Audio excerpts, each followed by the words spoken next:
Pastor Jiju, Pastor Jyoti is also there. Pastor Joseph, Pastor Bindu is there.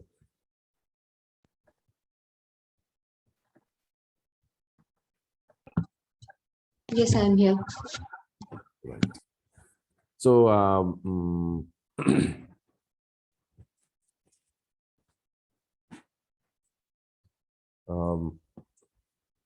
so the speed at which we finished, I think, would be a record in Antioch.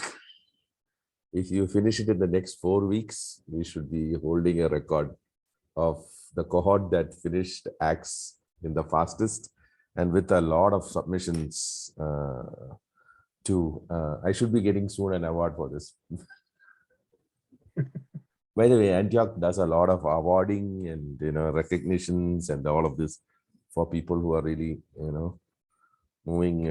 I got a couple of awards because I was very fast in my speed in which I had finished the cohort. I mean my assignments. So just do some basic course corrections before we start the actual thing, and we'll wait for all the people to join. This is how I would look at doing a competency. One more time, I'm repeating this. I would first and foremost read the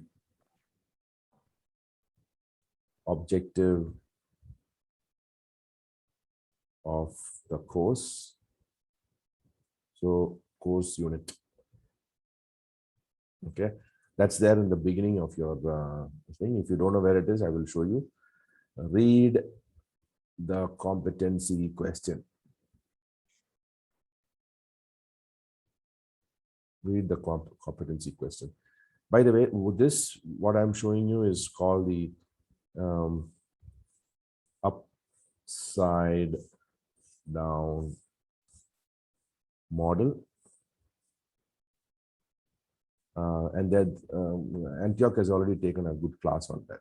Okay, but I'm just repeating it so that you will all do it. If you do it correctly, if you do it the model they're saying, it makes a lot of sense and really helps you to take the best out of the course. After you read the competency question, you need to read the project question. You just need to read the questions, okay? But as you read the questions, you kind of understand what the author, what the compiler of the course, not the authors of the article. You must remember, not the authors of the article. The compiler of the course has, wanting you to get out of the readings. Okay, read the project questions. Read the Socratic questions. Okay. So you have read the objective of the course unit, which is there. If you don't know, I will show you that. If you take the beginning of, there is course objectives and progressive role of unit. Each unit, they have given a short paragraph of what they are expecting you to draw out of the course in that particular unit. So has every one of you seen this? Have every one of you seen this? If not, I will just broadcast it. Hold on. Yeah, I think I'll just broadcast it. Otherwise, you will never. 1 second. Hold on, please.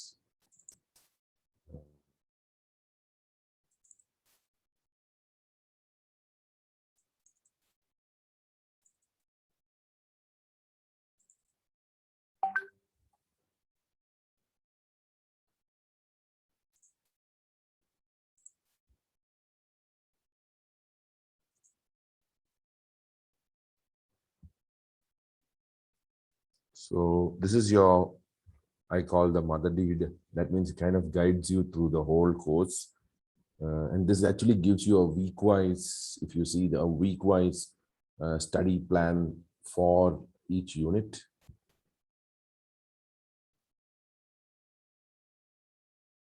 And can you see all the theological readings in one place they have put? Then you see the preface, and you go down for the explanation of the course design. This is a generic discussion of the course. I mean, how they have designed the course, how they expect you to study. Okay. project guides, what each part of it will do. Then it's the idea of theological readings, what they expect you out of the theological readings.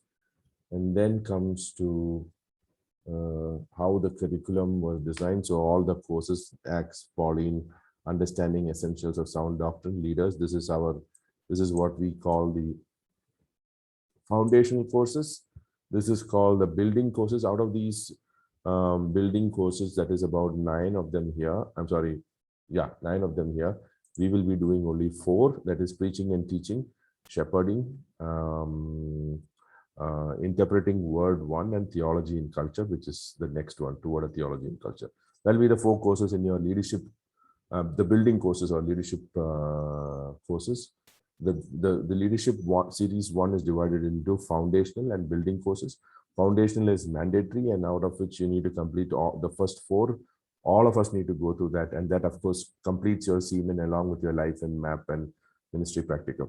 Then after that you start on completing preaching and teaching, shepherding, and interpreting word 1, and doing theology and culture. Those are the 4 things.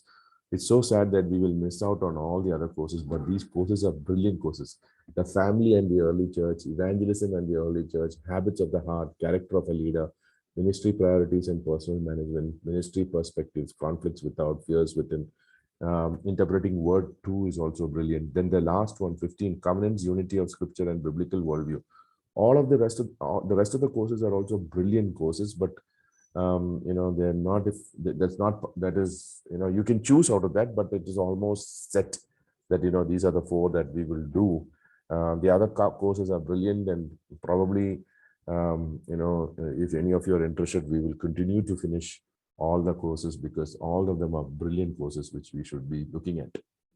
Okay, then we come down the different units. And this is the document I was saying, course objectives. Okay, so each of these units, each of these courses like Acts, Pauline, there will be course objectives. You need to know, this is basically your competency questions, but this is an old one. The updated one has 5 competency questions, which you are already aware of. And then each of these units would have an objective. Okay, clear objective, mention what they're expecting you to draw out of this. So unit 1, keys from Acts, that is everything. Unit 2, the role of the local church. Unit 3, the core model Pauline strategy, what you're supposed to draw out of it. Unit 4, networking organization, which we are actually doing now. In this unit, we deal with the issue of the parachurch organizations. The local church is supposed to be at the center of God's plan, and yet today it is often only a sideshow. The extent of its involvement in missions is often reduced to recruitment ground for financial and prayer support for career missionaries. We attempt to think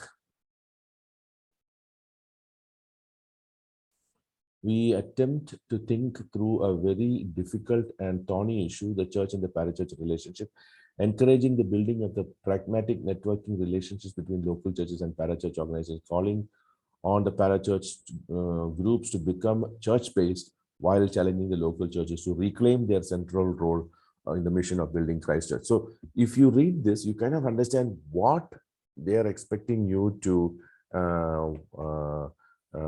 do with the articles that we read, the scriptures that we studied. So, if you read the articles alone, you tend to think they are talking about parachurches, and we are supposed to write about parachurches. But if you read this objective, you understand that that's not about it. They are talking about how you need to bring the church back to the center of missions, and how you would relate to the parachurch organization. That means we are going ahead and looking at the early church and in the scriptures, and how the church played, the local church played, or the regional church played in evangelism, in reaching out, and how today that has changed. So we looked at, one second. So I'll come back to it. And then unit 5 is designing a mission strategy for a local church. So this is what we need to always start with. Otherwise, we're not going to get to the right place. Okay. So very important, you need to read the objectives first. You need to read the objective of the course unit. Read the competency questions. So the competency questions are again not the ones that is given in the thing. They are given in another document, which again I have shown you, but I'm going to show it to you here again so that you are able to figure out where to start with. Otherwise, you will again get confused if you don't keep the competency questions correctly. So the competency questions are in our document. One second, let me just get this.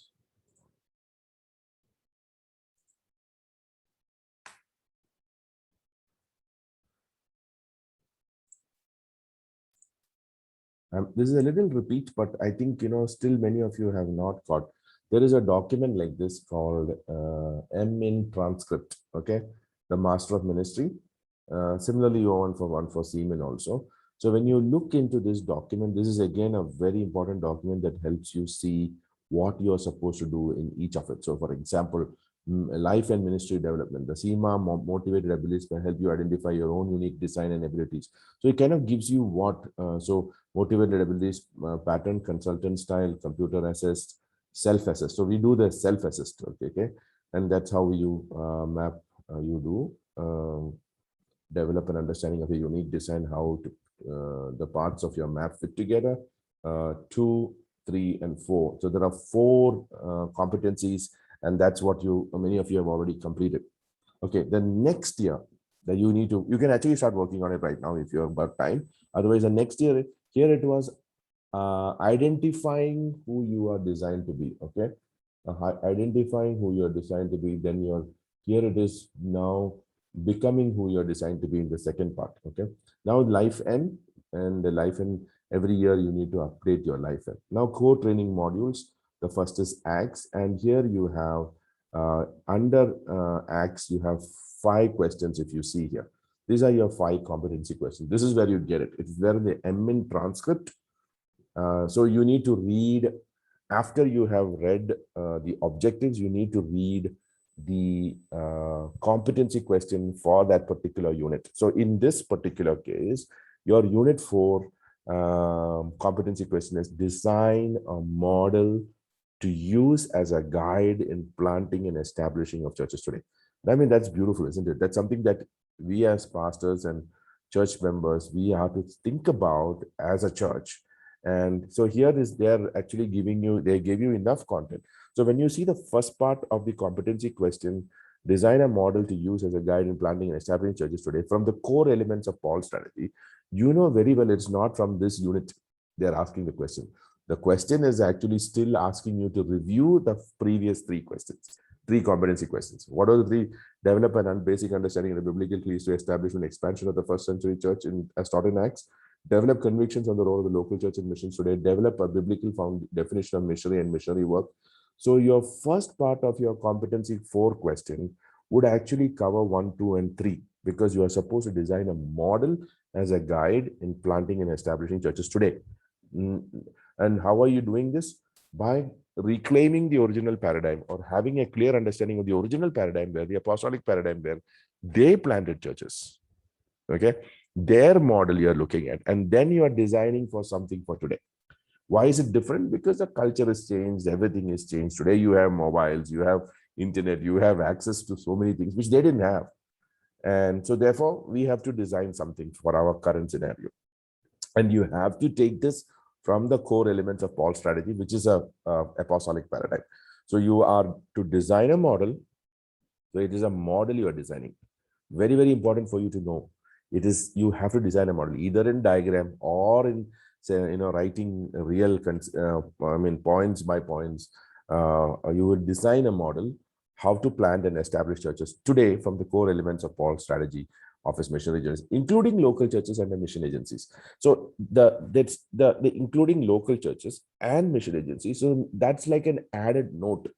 But the big part of your competency is looking at the early church paradigm, what they did, how they looked at the Great Commission, how they went about doing the Great Commission. And it was through planting of churches, developing leaders, and all of those things, evangelizing strategic cities, establishing churches, and empowering.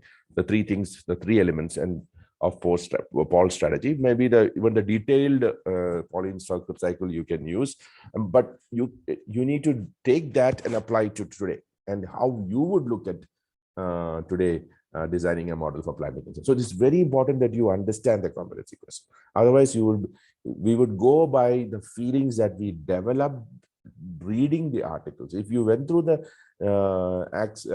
Unit 4 articles, it was predominantly on parachurches, positioning them, Renaissance, and all of those things. So if you write an article, if you write your competency question only by the feelings that you derived from reading the articles, you will end up writing an apologetic for supporting parachurch organizations. But that's not the intent, because we saw very clearly in the objectives it is different. So you read the objective first, so you clearly understand. Then you read the competency question, so that you have a clear idea of the thing. So then what you do is you read the project question. Now you'll ask me, what is this project question? So let me just take you there so that you know what exactly is the project question. So you come back to this document, and there you see now Unit 1, Keys from Acts, Issue 1. So we started this, we finished all this, okay? Now you see a project question. Almost every chapter would have a project question. So after you have read the objective, after you read the competency question, you need to read the project question, so that you know what the compiler of the course is expecting you to draw out of the scriptures and the Socratic, the draw out of the scriptures and the theological readings. Okay, so you see issue 2 also has a project question. See here, 3 project questions. Okay, so you need to read the project questions. Then what you need to do is you need to read the Socratic questions. Let me go to the Socratic questions. So every unit would have Socratic questions. Can you see this? Every unit would have Socratic questions. So how would you approach a unit? First read the objectives, then read the competency question, then read the project questions, then read the Socratic questions. You need to go through this way, and then what you would do is you would go on to first read the scriptures. Read the scriptures. Now here is the logic. When you are reading the scriptures that they have given, every course has, I'm just going to show you that again. Every course has their first and foremost thing is they have given you biblical passages. Let me go with you. When reading the passages, take note of 2 very important tasks. Read the passage with the intent of determining author's intended meaning. Study the passage as it relates to the issues and the questions proposed. So they themselves are saying, when you are reading these passages, you need to look at it in the context of the issue. That means the role of the local church in fulfilling the Great Commission and the questions proposed. So you have already done that.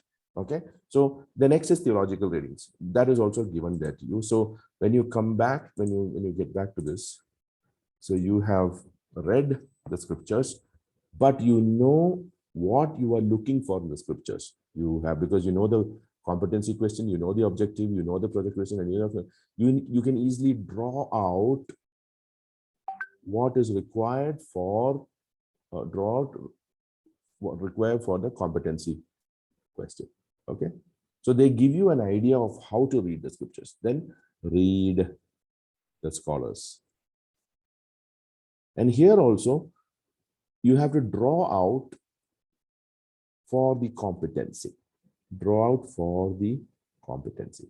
So this is the order in which you need to read. Okay, if you read it in any other way, if you just go on reading the 1, 2, 3, 4, 5, 6, you need to approach the unit course like this.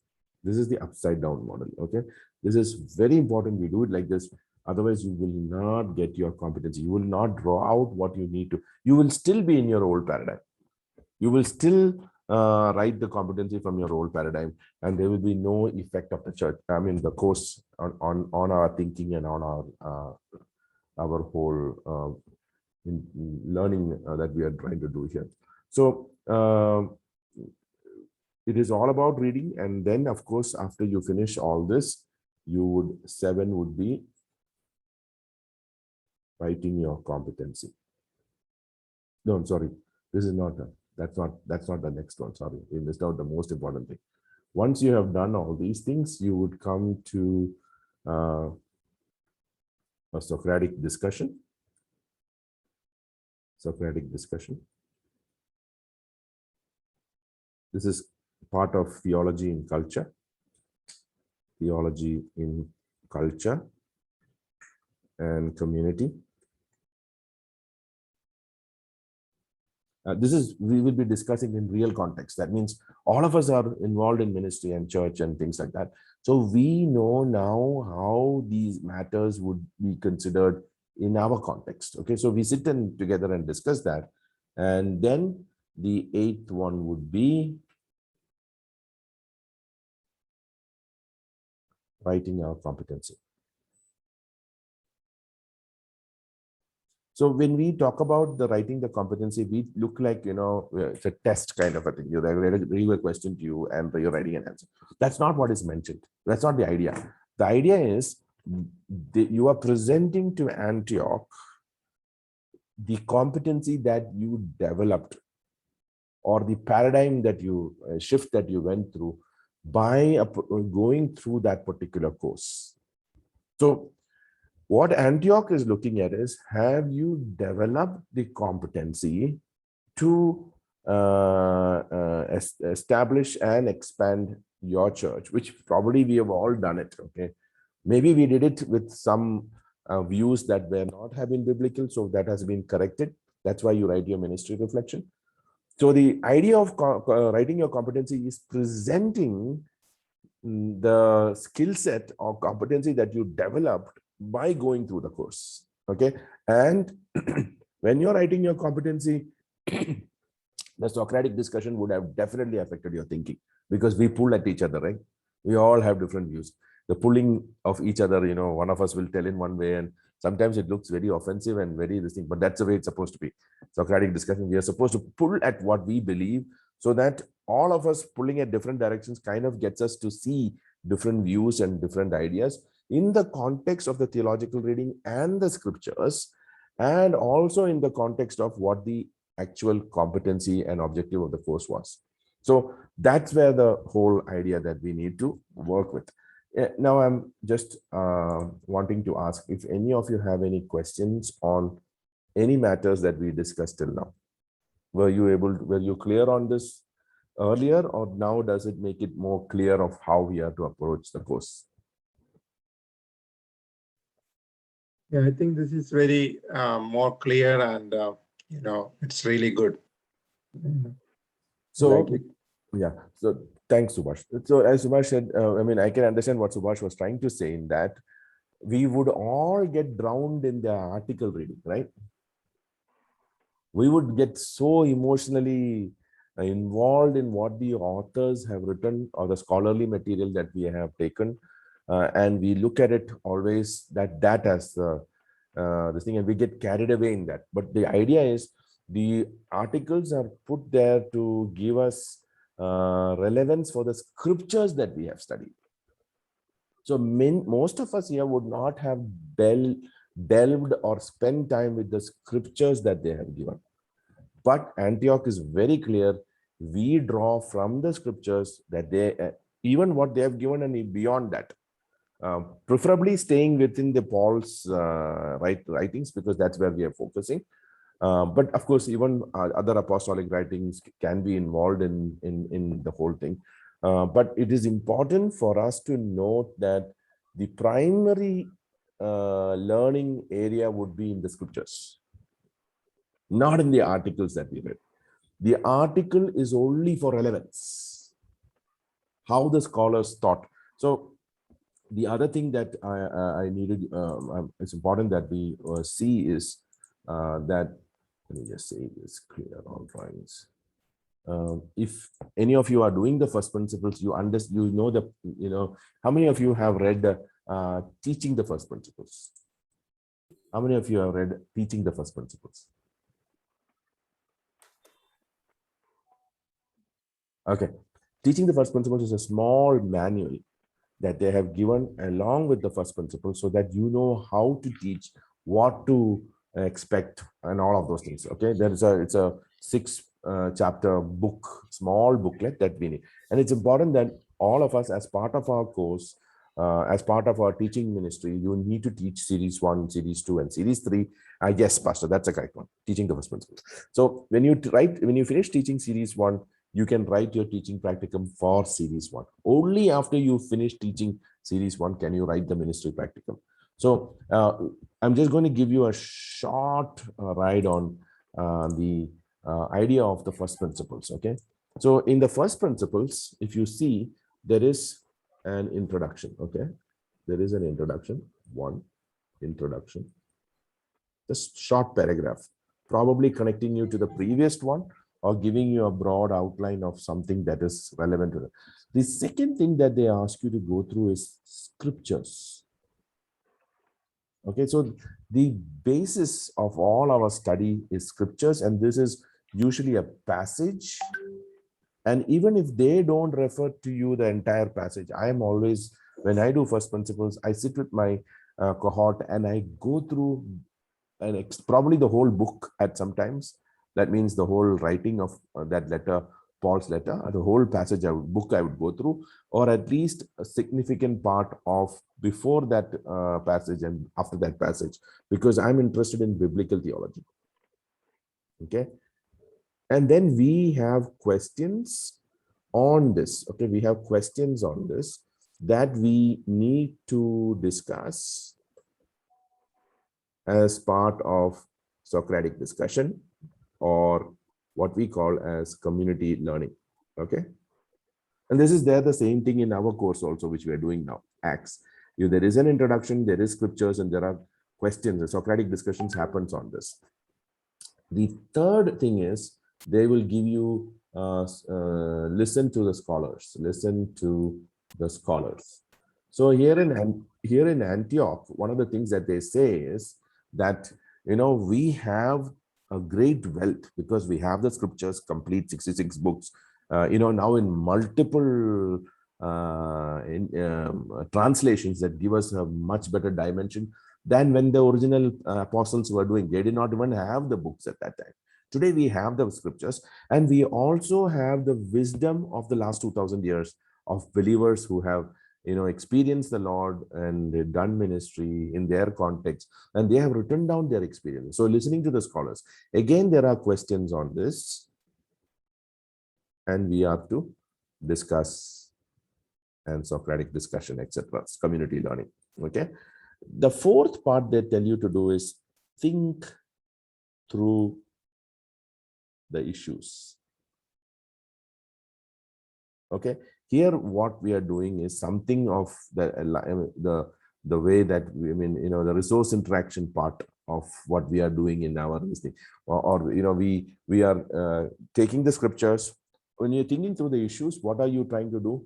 You are trying to think through the scriptures and think through what the scholars have written. We are thinking through it. That means we are looking at the scriptures, we're looking at how the scholars looked at it, and then we as a community, again, there are questions here. We are thinking through it and coming to certain conclusions. Okay, we are coming to certain conclusions, and we have not as come to a conclusion because somebody told us how it should be, but we are coming to the conclusion as a community, We are coming to the conclusion as a community. That is the most important thing. Now that we came to certain conclusions, the next important step is that we now apply application. So who is telling us to change our lives? The idea is coming from our community discussion. It is not one man telling us what to do. It is all of us. Maybe there is a facilitator for this, but all of us have looked at the scriptures. All of us have discussed on the scriptures. We looked at what the scholars were saying. Now, of course, there is one angle to this. Now we are seeing only scholars that Jeffrey put. For your information, I've talked to many other people who have passed theological college and they've done all this. They were shocked to see that he has quoted some of the best scholars in their expertise, best scholars like C.H. Dodd and N.T. Wright and all of those. He has used the best of scholars, which otherwise church people never read or think, because they're always in the what do you call only in the theological college levels that they would read these things. We are all used to reading all these books by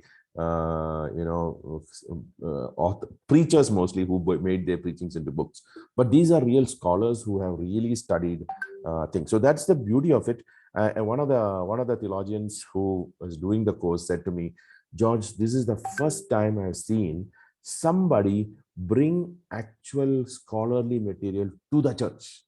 So this is amazing what they have done. Okay, we have actually been able to look at writings of some of the best scholars. But again, you can look at some of the, if you have any content, access to content which would be relevant to the topic that is being taught, and you want to use that here, you're free to use it. Okay, so they don't stop us from doing this. But having read the scriptures together as a church, having looked at the scholars and having discussed all these things, we are thinking through the issue. That means we then think through and come to a conclusion. Hey, this is what the Bible is saying. This is what the Spirit of the Lord actually meant when he wrote this for us as a church. And then now that we have clear ideas, we are looking at application. How to apply what we learned into our context. Now, this application is also a community-based thing. Why? Because now that we have got our clear conclusion, as a community or learning community, we are going to apply it into our life, and we are accountable to each other because we know what we have done together. We know what we have concluded together. And therefore, this is where I'm going to change my life. So what happens is what was scripture has become now transformed behavior. Transformed behavior. So the essence of the course is that we read the scripture, but we are also coming to the place that after reading the scriptures, we are coming to a place where we have decided to not just be listeners of the word, but doers of the word. To build our house on, in Matthew, after the writing all of those things, he says that, these are the things that I have spoken that you must do. You must not only hear, but do. And that's what Jesus said. And here we are actually bringing our learning, and the learning is in community, and we are bringing it into a transformed behavior. The community is being transformed. Now, here is a very important thing. What is the current paradigm? The current paradigm is always, this whole process does not take place. The only thing that we happen here is the scriptures are learned by an individual. And usually it is in the devotional paradigm. Okay, but that is not how it was meant to be. All of Paul's letters were read in the church, and they were taken into consideration in the context of community. But what is the whole paradigm today? We are asking people to read their Bibles, come to their own conclusions, and mostly people come on to the devotional conclusion, thereby misinterpreting the scriptures. And that's why we have a lot of problems today. Or they are reading it in the context of some YouTube video that is there and not relevant to our context. And therefore, they have heard some speaker, which is not bad. I'm not against it. You heard some speaker, and therefore you are biased at the way you looked at the scriptures. You made your own conclusion. It was a very individualistic point of view, and it was probably in a very devotional angle, and not in a context of where you would actually bring it down to the change of life or application. So even our course this is the first principles, how it is designed.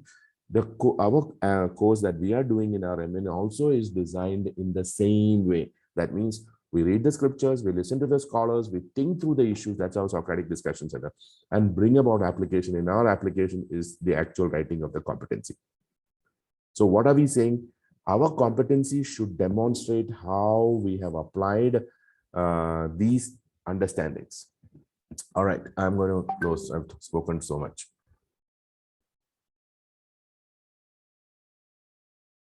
Any questions to these ideas? I'm repeating this again because I can see how the competencies are coming out. Okay. And I know that some of us have not got a full grasp of how this course is to be worked out. And my daughter is up. Okay. What do you want? Teeth is falling out. Okay. I will do. Okay. Sorry. Okay. So can you please show that figure again, the second one? In whatever you wrote on the board, if you have that picture, can you please show it first? Okay. Oh, okay. One more thing I forgot. In the whole first principle study, now it's similar, okay, in the same way. After you finish your there are 5 chapters.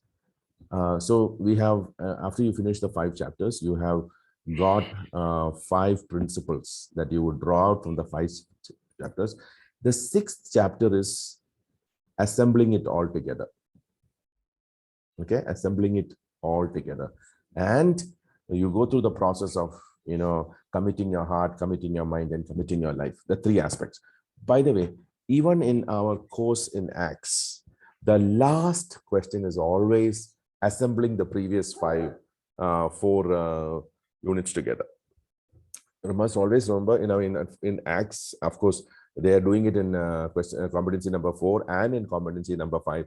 They are making you to combine all your learnings in unit 1 and unit 2 and unit 3 and unit 4. There is part of it, but they're already asking you to assemble what you learned together. So when you write your competency number 4 and competency number 5, especially in the book of Acts, in other Pauline and all, you will get only in the last competency, the idea of assembling it all together. So that's something that you need to keep in mind, that you need to that the last competency question in your course would be always relating to an assembling of all your previous learnings. Okay, for example, here you learned about the keys, how to look at the book of Acts and draw out from that the keys of establishing and this thing, how you looked at the Great Commission, how you looked at the local church, how the local church would get involved in the Great Commission, how you understood from the original apostolic paradigm. And then you brought about how Paul went about, who is the master builder, how Paul went about planting and establishing churches. With all of that, now you brought in the whole idea of, our current context has the idea of parachurches, and therefore we looked at it, having reclaimed the original paradigm, having understood the original paradigm. We looked at our current paradigm of having not only churches but parachurches, and how you would relate to it, and where the church should stand in relation to these things. So you have learned 4 different principles. In the 5th one, the 5th competency would be primarily assembling all of this together. So your competency presentation should include all of the previous learnings in some way, and you can quote from all the authors from behind. Okay, so this is very important. And by the way, this, whatever we are doing in the MIN or CMIN, is an advanced form of the first principles. Okay, advanced form of the first principles. Any questions and queries before we get into the Socratic discussion?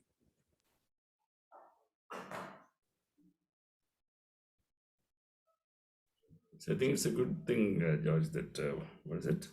Reverse process of learning. It is upside down. Upside down. Yeah. At least Subhash has put up the notes. I was about to ask you to please pass on the notes. Subhash has already put on the notes. Thank you, Subhash. And I think this is very good. I think we should read this before writing the competency. When we were small in the school, they used to tell us, first read the question and understand what they have asked. Don't write what you know. So I think this is a good thing.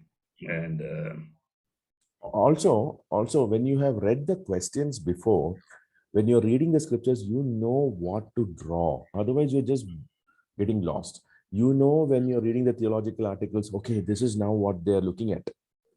Okay, I need to draw that. I need to put it into this thing. And also when you're doing the Socratic discussions, you know where the Socratic discussion is supposed to go because we know the questions. Okay, now one other aspect I'm just going to do, and Before that, can you please share that screen before you cleaning, please? Yeah, that I also we just need. want to take a screenshot. I want to take a screenshot. Yeah. Thank you. Done. okay.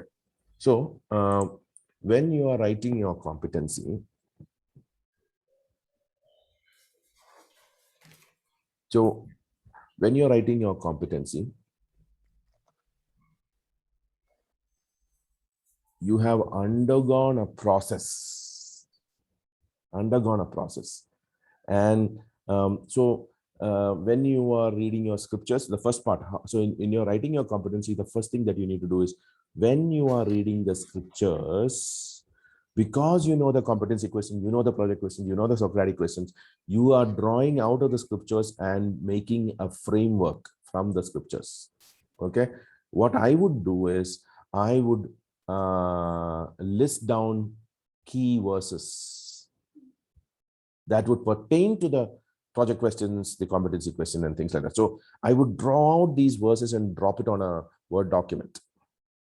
Probably I would have titles also in place because my competency paper already has a few outlines already. I know there is going to be an intro, there is going to be a discussion on scriptures, there is going to be a discussion on the scholars, and there is going to be a conclusion, and there is going to be ministry application, ministry reference, ministry reflection. Okay, so I know the outline already. I would take these verses out and already place it under these areas. I would pull out the key verses and maybe want to have a small discussion on something that I learned. So you must remember, when I'm preparing for writing the competency, I already have a framework of introduction, scriptural discussions, scholarly discussions, and conclusions I've drawn, and a ministry reflection. I already have that with me. So I read the scriptures, draw the scriptures that I want because I know what the competency question is. I know what the project question is. I know what the Socratic question is. Draw the scriptures and throw it into my document my competency document, and probably have my discussions along those scriptures there. It's easy now because I know what to expect. Now, the other aspect is as I am going to do that, as I'm going to read the theological readings, okay, the articles, I am also reading with already a lens very clear about the competency questions and all of those things. Okay, so I draw immediately important as I read the articles. I know what is relevant for me to come into my competency. So I will pull out text from the competency and put it onto my document under the scholarly readings. Okay. Then third is once I've written this introduction and I have the scriptural discussion and the article discussion, here is where I would do a lot of resource interaction. Okay, in my articles, I would then look at my Socratic discussion. Okay, Socratic discussion. What did I learn in community? And as I'm going through the Socratic discussion, I will write points onto my Word document. That would be part of my discussion and conclusion. My Socratic discussion, I'm going to bring, okay, I can even write like this. Pastor Japan, who's part of my cohort, said this thing. And I was that really made sense to me in the context of the articles and scriptures. And this is what he said. So I will quote him there and put that material there because I'm referring to something in my Socratic discussion, which is part of my course. I'm going to quote. So in my discussion, I came to certain conclusions. Pastor Japan said something, and I'm quoting him. And I'm also saying this is in alignment with what Arthapatsia said in article number so and so and so and so. So there is resource interaction there. Okay. And I am thinking now, this is the way I should go about it. This is the way I should think about this subject. And because if I think like this, these are the things that are going to happen in the context of having again quoting scriptures and again quoting articles. That would become a good resource interaction. So your Socratic discussions, as you do your Socratic discussions, also you are noting points. Some of our cohort members are talking, because they probably have read the scriptures very well. They have read the articles very well, and they got the funda, they got the idea. Oh, this is what we're supposed to do. So when they discuss, they will tell amazing things that you never probably thought about. Put that into your texts. Okay. Then after all this, you are looking at what we call as application. That is your ministry reflection. So ministry reflection. And this ministry reflection is supposed to look at two things. You need to look at from what you learned, how much of what you learned actually you have done in your past. So where you are declaring, hey, this is what I learned in the course, but you know what? I never applied all these things in my past ministry. You're declaring it. You're saying that, but I see now the value of this, and I am making a decision that from all my future ministry, I'm going to apply these principles. So if it is the keys, hey, I never used some of these keys in the past, but now I know these keys. This is how I'm going to use it in the future. Not just mentioning the keys, but how you are going to use the keys. You're going to tell how in the past you never used these keys, and this is what happened in my ministry. But this is now what I understood the keys I need to use, and I'm going to use it in these situations, and I'm expecting this result. That's your ministry application. This is basically applying what you have learned. They are expecting us to have a transformation. Okay. And I think we should also eventually now, as part of the course, have one of our sessions, at least half an hour, dedicated to prayer, where we are asking the Lord Jesus, asking the Spirit of God to bring about change in our lives, as we have studied the scriptures together, as we looked at the scholars together, as we know now where we need to change our lives. When our change is not easy, in our strength, we cannot do it. So we need to ask the Lord Jesus to help us. So we need to have a time of prayer, which I'm thinking that otherwise the course would not be effective if we did not take it to Jesus and tell him, Lord, I'm not able to make these changes. I'm struggling with this. Now, let me tell you about the struggle, okay? Let me tell you about the struggle, and it's something that we need to acknowledge and we need to understand, because otherwise we will totally misunderstand the course. What is the struggle we go through? So as a part of the course, see, we are living in our current paradigm, okay? This is the current paradigm. And this current paradigm has come because of our past beliefs, our salvation, our current traditions, and the media. We are affected by media. So our current paradigm would be affected by these issues. But what they are telling is they want us to have a change in the paradigm. They want us to have a paradigm shift. What are they doing this? This is the what we call as the new, or the what do you say for it? The learned, what we are out of our learning paradigm. How are we supposed to look at this? This new paradigm has come because we had looked at the original, or what we call as the apostolic, or what we call as the early church paradigm. We have looked at the scriptures. Basically, we have looked at the scriptures, okay, and drawn from the scriptures how a church should be, how our faith should be. And we have brought this, after reading the scriptures, we have looked at what the scholars of the past, who have read the scriptures, who have gone through ministry, what they wrote. Then we sat together as a community, where we looked at our situation.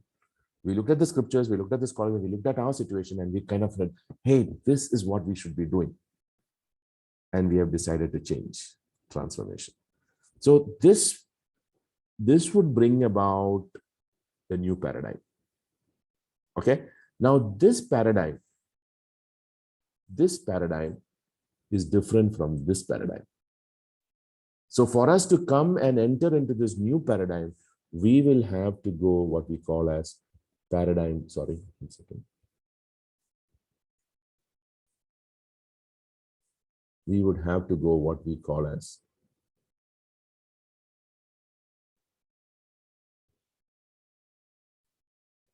paradigm shift, or what we call as transformation.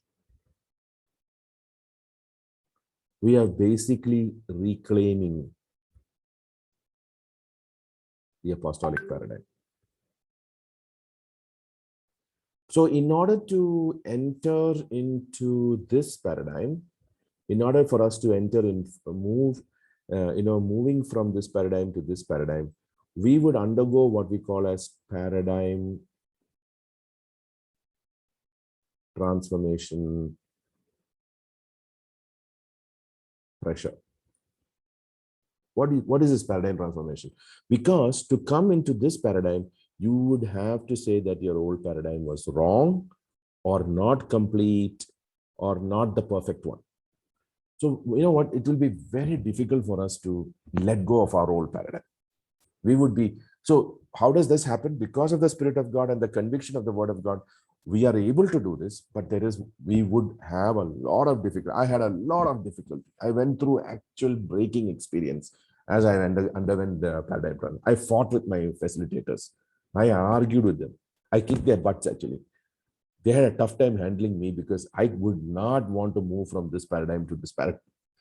Because this is what I believe, this is what I did. Now to say that it is wrong or that is not right or it's not correct as apostolic was a very difficult thing. But this would be the learning in the course. This would be the learning in the course that I have now able to come into a paradigm which is something that the apostles talked about. This is what the apostles did. This is what the scholars are talking about, how they applied these principles.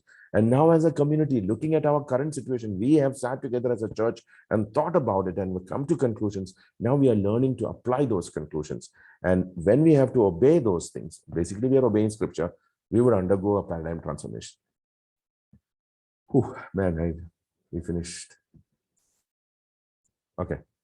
Now again, I would like open it to discussion. Sorry, I wanted to finish the things. Now I will not speak. Please, all of you can speak.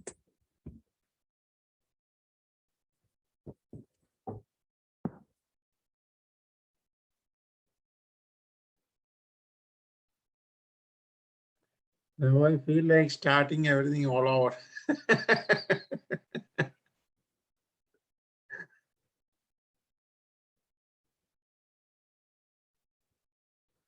One of the ways that you know whether you are learning or not is the feeling of the pressure. If you are feeling the pressure, that means the course is functioning, working. If you are I am feeling no pressure about anything, then there is no paradigm shift.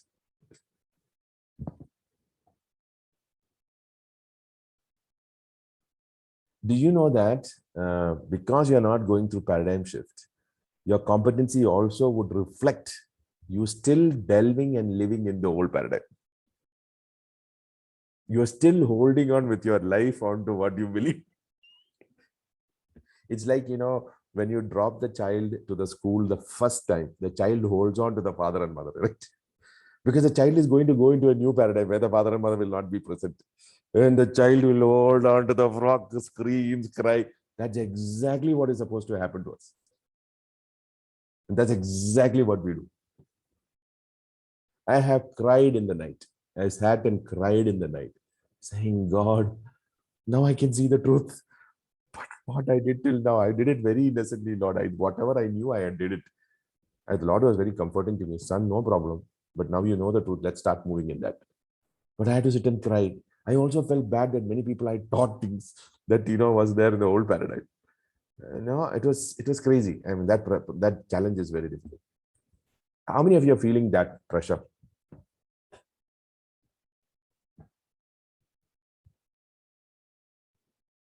If we are feeling the pressure, we are on target. The course is, you know, doing what it's supposed to do to us. By the way, do you know that this can be applied to our church members also? Are our Sunday sermons, I'm just giving, that's probably what people take. The majority of our church members would only be receiving our Sunday sermons, correct? They may not attend the midweek Bible study. They may not about good percentage will not come for the prayer and all of those things. But if our Sunday sermons are able to bring paradigm shift, that means after the service, they will not come and tell you, Pastor, what a wonderful message. They would come out and tell, Pastor, what a terrible thought.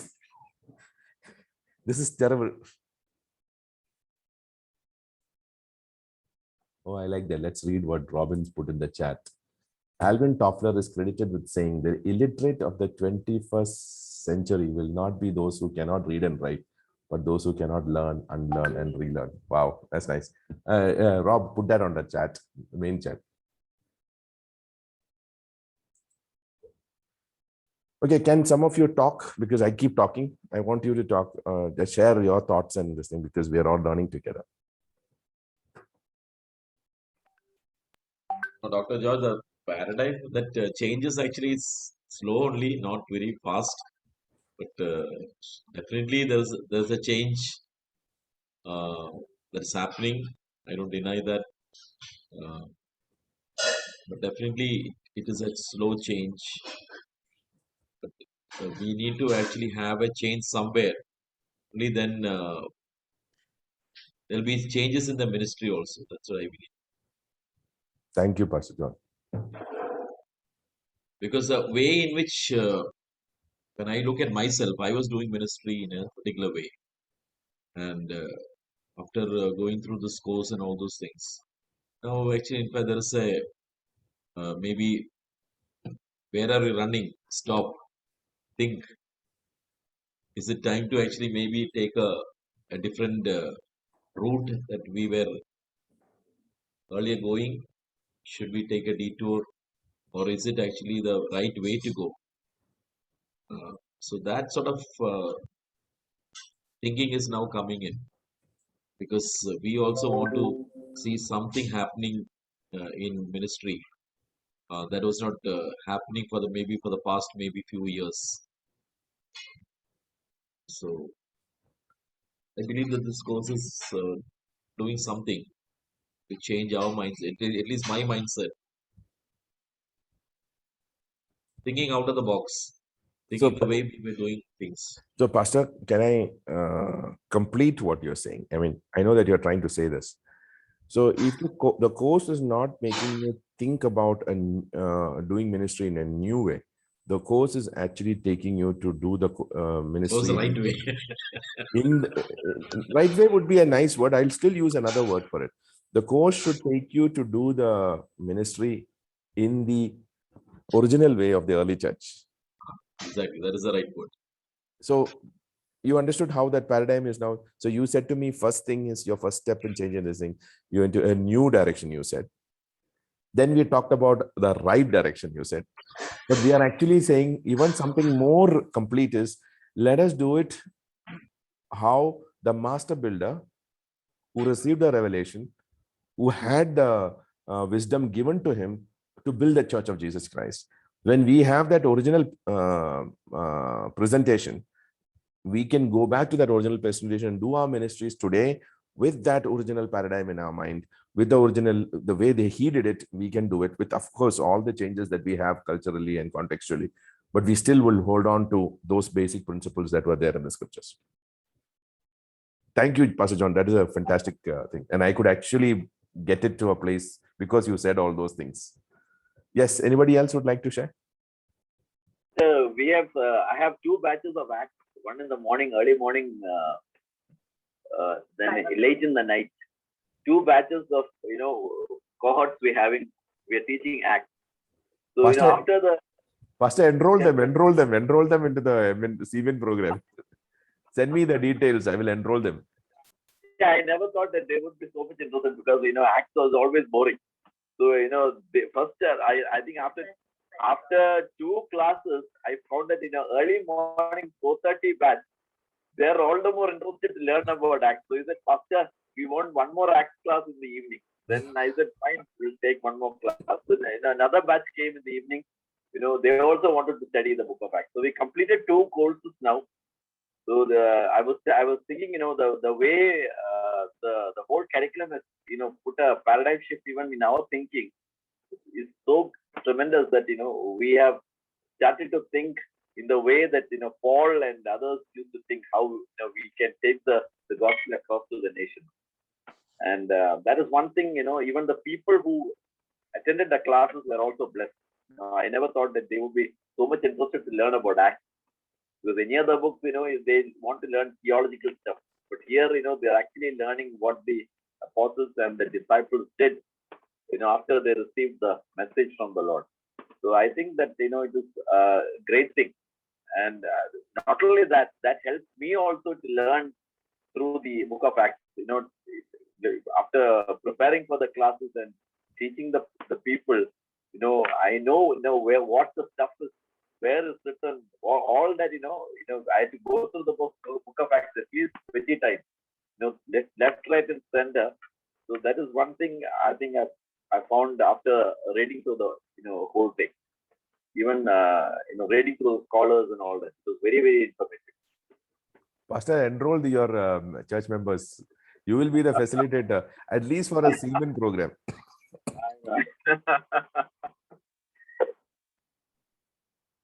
Anybody else would like to share? Yeah, I think the way the center built, the handle of things is very strategically different than many other theological colleges even here. It's all the very practical oriented, and as you mentioned earlier, changing our beliefs to behavior, and putting into action. It's so connected that way, and that makes a lot of difference. And even I was involved in the ministry, we were partnering with the local churches in the student ministry. Now I have a totally different view.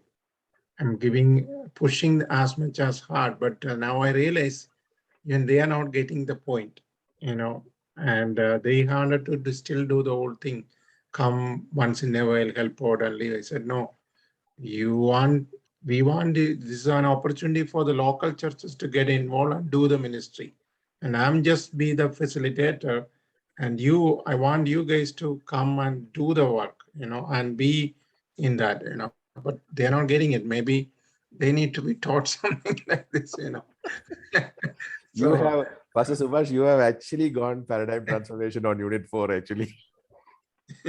Yeah. Because you represent a parachurch organization, and you now currently you figured out where the parachurch stood and should be a facilitator.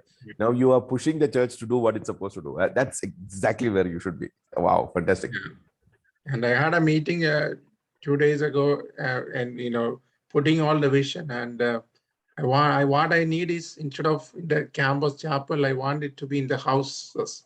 None of them want to do it because and they always say the excuse of pandemic. I said, how about your church? You are meeting in your church.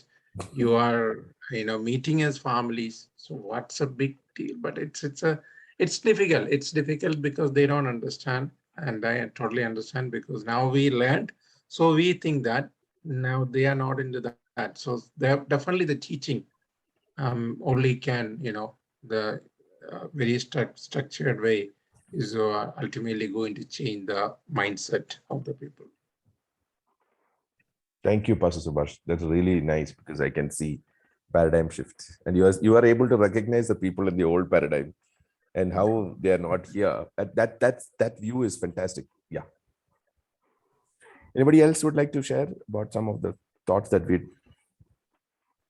I think for me, when I started the first principles itself, before starting the MN, it actually gave me a clear direction, without which I think I know the things, but it was so scattered. But I think this course has put everything almost in its context and gave me a direction of where a believer has to go and how to participate in the missions.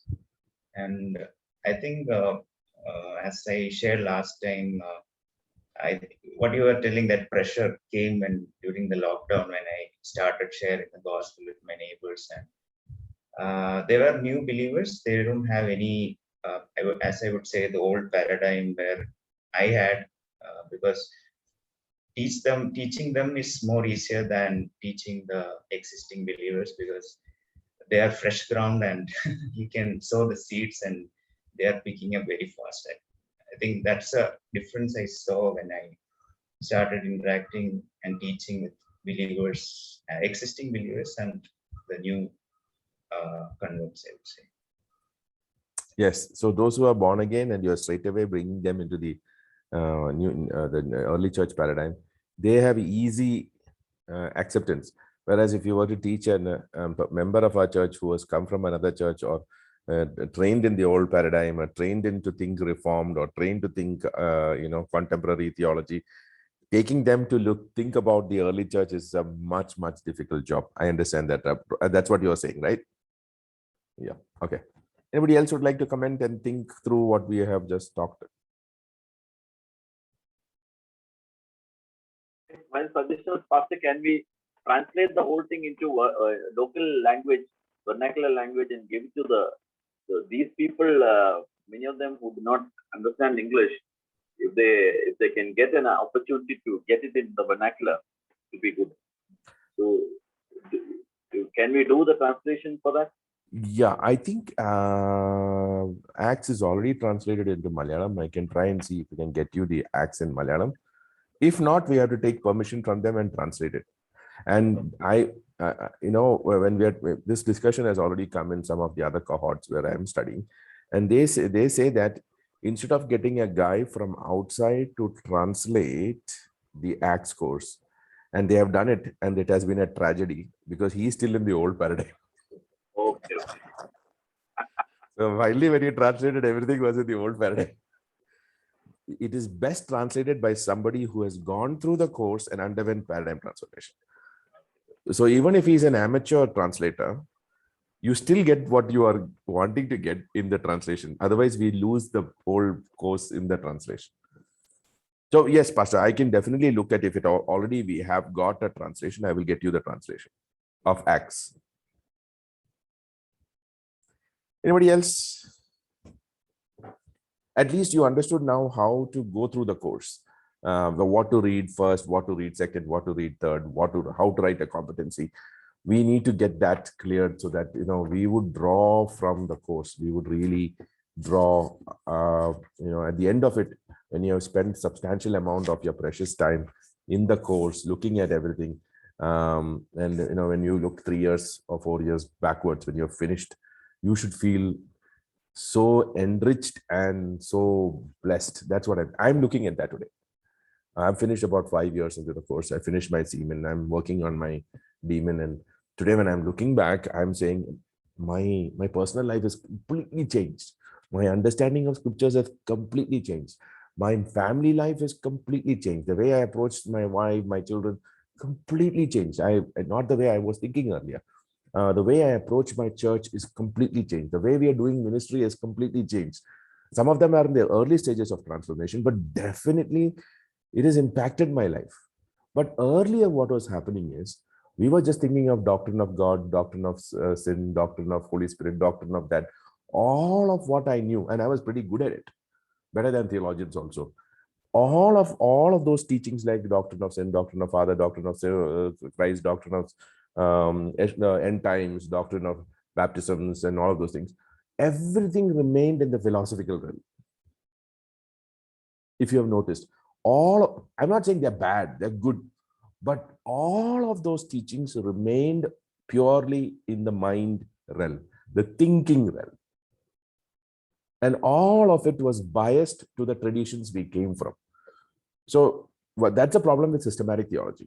The problem with systematic theology is the system that is used to build a theology is biased to the tradition you came from. Are you able to get it? Now, for example, if you take systematic theology by a person who is a child Baptist, who's from maybe, let's say, R.C. Sproul. How many of you know R.C. Sproul? One of the best teachers he just passed away some time back. One of the best teachers that I have ever seen, brilliant at interpretation. But if you see most of his teachings, he's a child Baptist. He actually argues with John MacArthur. Both are from the Reformed background. One is a child Baptist, one is a thing. So when he writes his systematic theology, he would write it with the inclination to his doctrine of his denomination. Are you able to see it?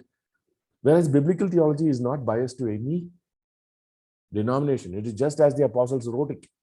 In the sequence of how which the apostles wrote it, how the apostles experienced, apostles have written the text, and the theology comes out of the text, and that is supposed to be what we are able to say. So moving away from the systematic theology is not bad, okay, it's good, but it should sit on biblical theology. Most of our church members and all of us also, we are affected by systematic theology. We are affected by, and all of systematic theology is predominantly in the philosophical realm, never in the obedience realm. There's nothing to obey, no?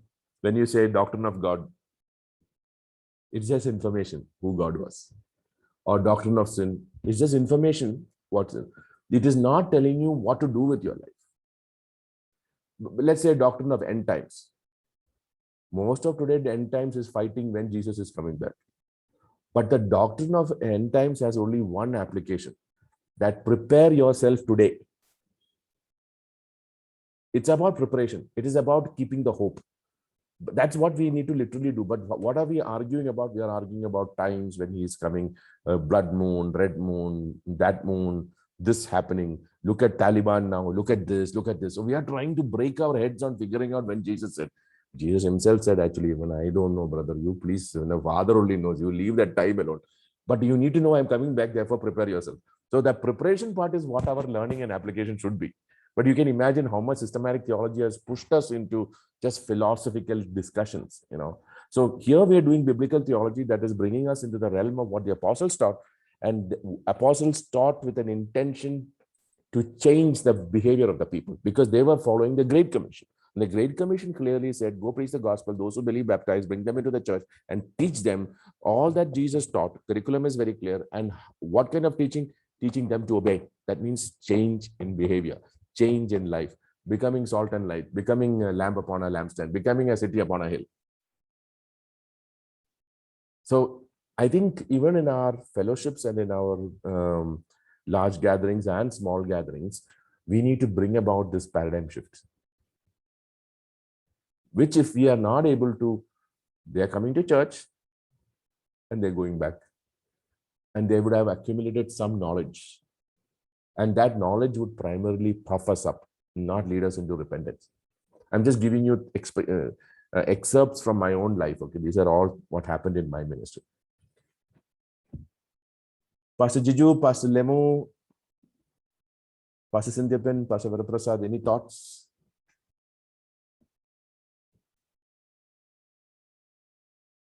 Josh, you want to say something? Man, you put on your video, so I want.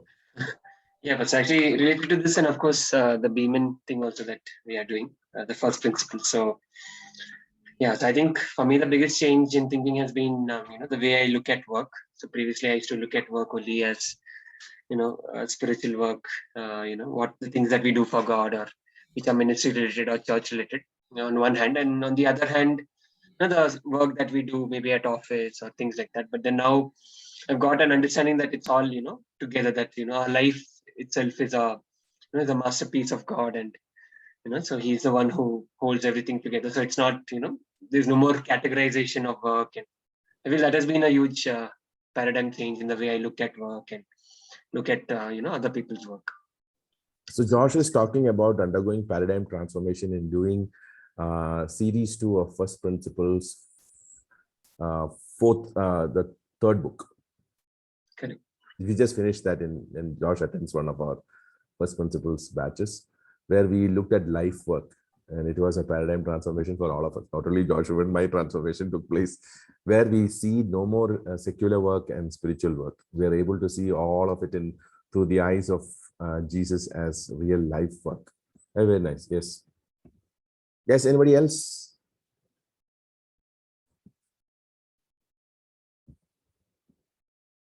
Pastor Limu, you put your video on and we saw your absolutely handsome, glorious face.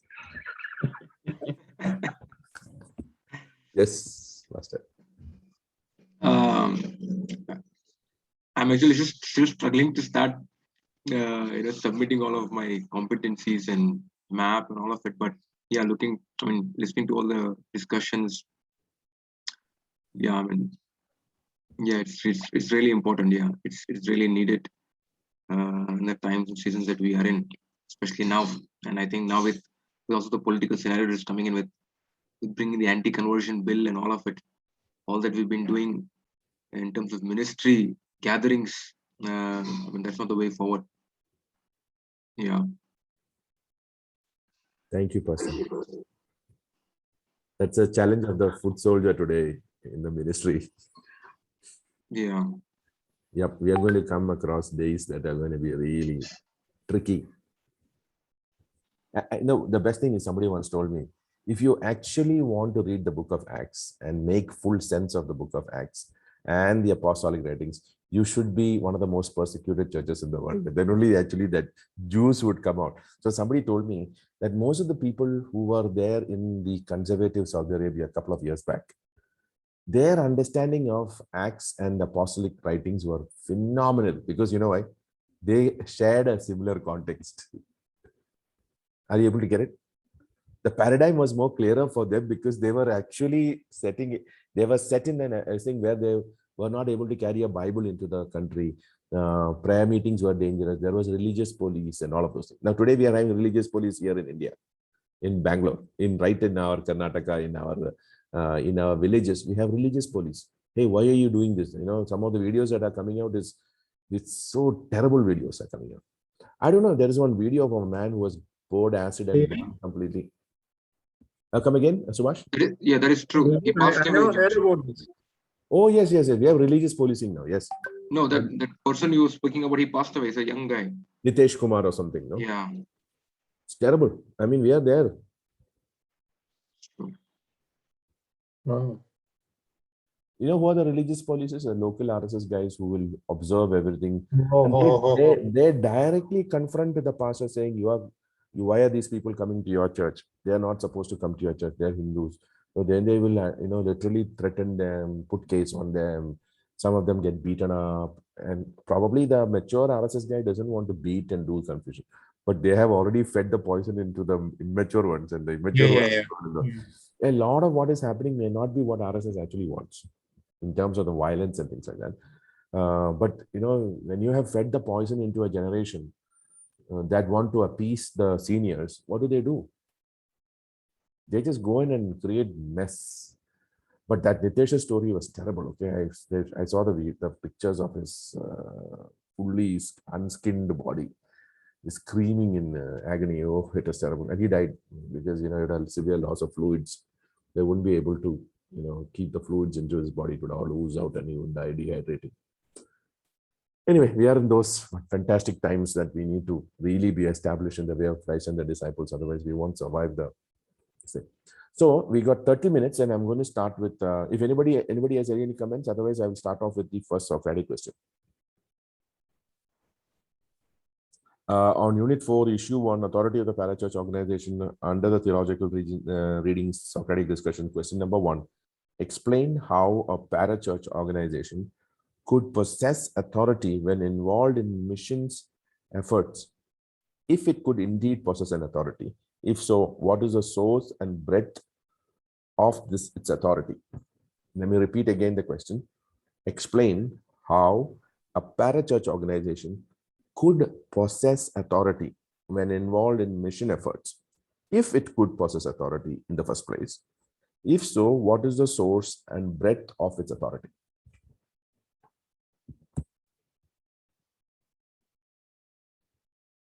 Can you all see the questions? I'll just put up the question 1 minute.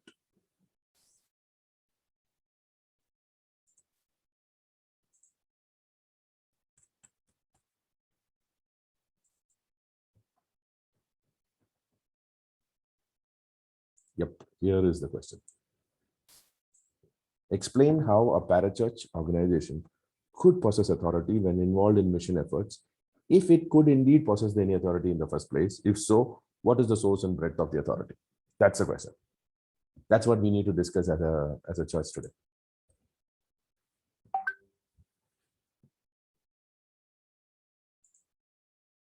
Yes?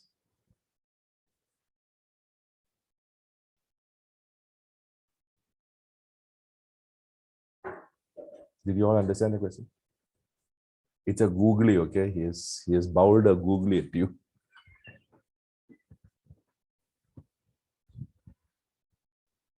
Trying to figure out the question. But I can tell you it's a googly. That means it looks like a straight ball, but it's going to come at you in the wrong way.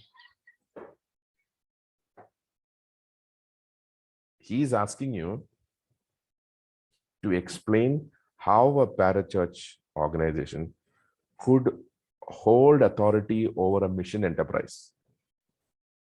One. If so, if you say that he can hold, can you tell me the source of that authority? And how much can it have authority? Are you able to get the question? Now we have read the scriptures and we have read the articles. We should be able to answer this question.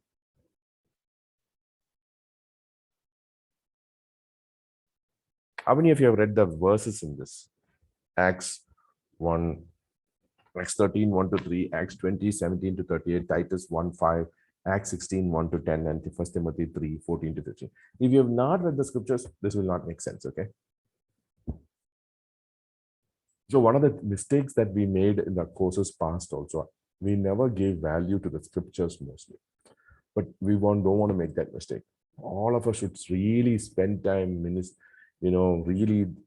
submerged in the scriptures that they have mentioned, because based on that, they're writing the course. Yes, anybody wants to answer?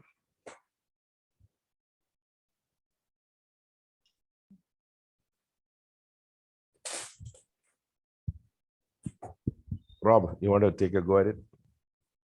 Yeah, I think previously in previous articles we read mission societies are like happened due to the historical deviation when the churches were asleep and churches didn't fulfill the missionary call. The missionary societies came, so that would be the source.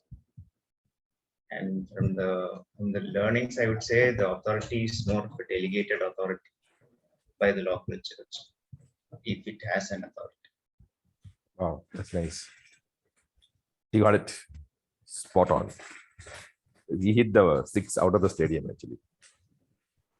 Did you get what he said? Anybody else want to kind of paraphrase what Robin said? Yeah, even the Yeah. scriptural passages given by, Acts 13, 1 to 3, and Paul speaking to the Ephesian elders, and, even Titus 1, 5, and 16, 1 to 10, Paul and Silas, Timothy joins with Paul and Silas. Everything happened in the church and through church elders and the leadership. So ultimately, it has to be initiated and administered by the church. Amen. And appointed according to the, definitely by the Spirit's, intervention is there. And of course, there is an individual calling is there, and their cultural background and everything plugged into play. But ultimately, it was to be done by church. But miserably, church failed. Still, now it's coming up. Ultimately, that's why all these parachurch organizations are exist, and they also play some part, definitely. And yeah, later I think the church should involve more and take over.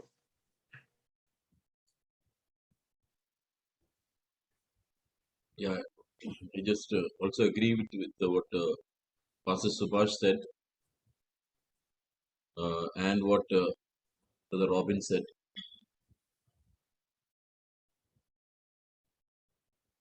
An offshoot of the church and coming under authority of the church. Because wherever we read all those Bible portions, we see the authority of the local church. Even in sending Paul and Barnabas, where Jerusalem church sent Barnabas, it was actually under the authority of the local church he was sent. And even Paul and Barnabas together, when they were sent for the missions across Asia and Europe, they were also again sent under the authority of the church. that even the church commending them, all those things actually which I never actually, in fact, my eyes were never on all those things when I read the scriptures earlier. But these people actually, in fact, highlighting all those things makes us understand that it is all under the authority of the local church, everything was done. So the parachurch, maybe they are doing a good job. I don't say they are not, but it should be under the authority of the local church. Fantastic. So from all three of you, I'm drawing the answer is explain how the parachurch organization could possess authority when involved in the missions of world.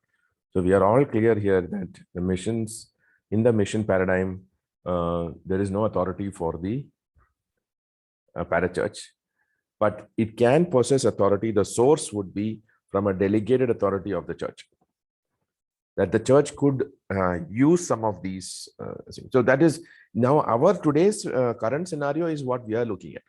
The Apostle Paul did not have that scenario. But we are looking at our current scenario, holding the original apostolic view, and we are saying the church should be the decision maker. The church should be the director.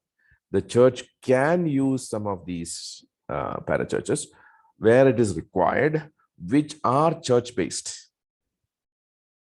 which have their origins in church, which have no other agenda other than serving the church. They're never going to pull our people out and go somewhere, have their own other meetings. They're going to say, hey, you don't be with us, you be with the church. We are here to bring you more closer into the church. That's the kind of parachurches we are looking to work with. And we are going to delegate some authority to these organizations, which has been given to the local church by the Lord Jesus Christ. We can delegate some of this authority or use some of the authority the church has in its authority to do missions. We can take help like translation, publishing, linguistic work among the local communities that we are trying to reach out, or we would need someone with an expertise of having worked in a particular culture, so that we need to learn and train our missionaries in that. So we have areas that we need parachurch. We need parachurch organization. We are not against it, but we know how the authority flows. We know who is the boss. That's all that we need to get into the. So now what Robin and Subhash and Pastor John said was, they have got the original, reclaimed the original paradigm. They're applying that into our current scenario, and they're able to clearly draw the lines. Are we able to see this? Okay, we go to the second question. When involved in cooperative efforts, should parachurch organizations serve the local church, or should the local church serve the parachurch organization, or should both take place? Discuss some possible scenarios, paying attention to the authority structures that would exist in them. It is another same question thrown in a different way to make us think.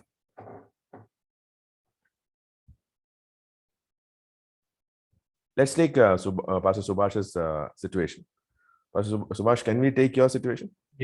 Yeah, my case is today, by God's grace, I've been into Newark, one of the ancient church, started in the 1800s, the two pastors, and I was really amazed.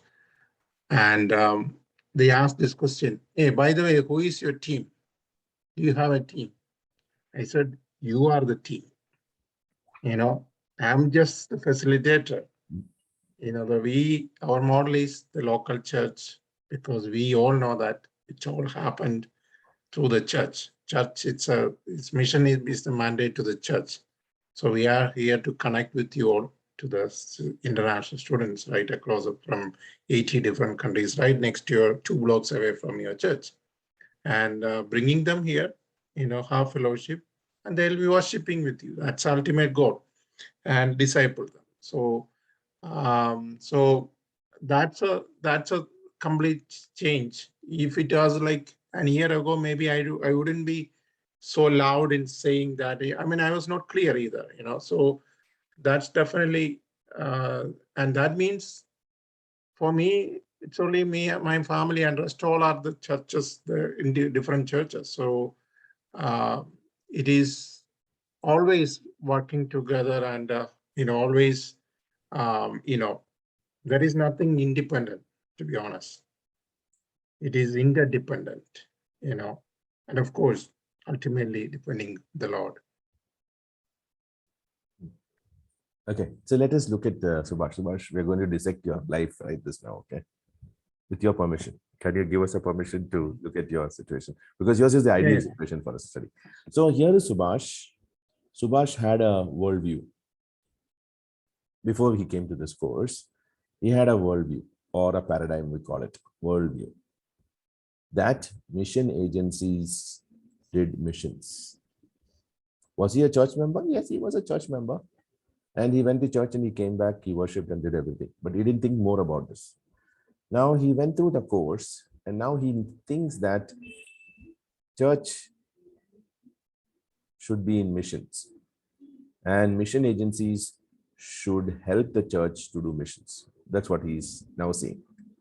Now, Subhash approached another church, which is a church, Newark Church. Huh? Yeah, it's a First Baptist Church in Newark. Okay. A very historical building. Yeah, Newark Church. Yeah, Newark Church. And this church also felt that they should support mission agencies to do missions.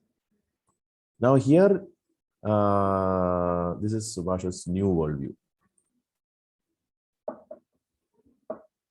Okay, this is a transformed paradigm. Now, if Subhash, what Subhash was saying is, if Subhash a couple of years back would approach this, he would have said, give me funds and I will do missions. Correct, Subhash? Give me funds, give me support, give me some support. Along with that, we always have the church partners like volunteers needed because volunteers needed, and you wouldn't get it. You wouldn't get any actually because they thought you will do it. Yeah. Now here is a transformed Subhash coming to this person to this saying, hey, you need to be doing missions. We will support you, because his new paradigm is what he's trying to speak here. Hey, you can use this in your competencies also, okay? Story of Subhash. Okay. Okay, so now this new paradigm is affecting this church. Now what happens to this church?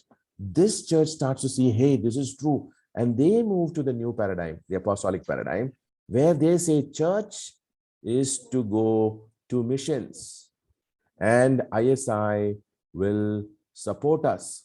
How? Facilitating. They will introduce us to the mission field. They will train our people to go into the mission field. So now both the mission agency and the church is in the new paradigm. Can you see the whole game? That's what that second question is about. So who has the authority here over the mission field?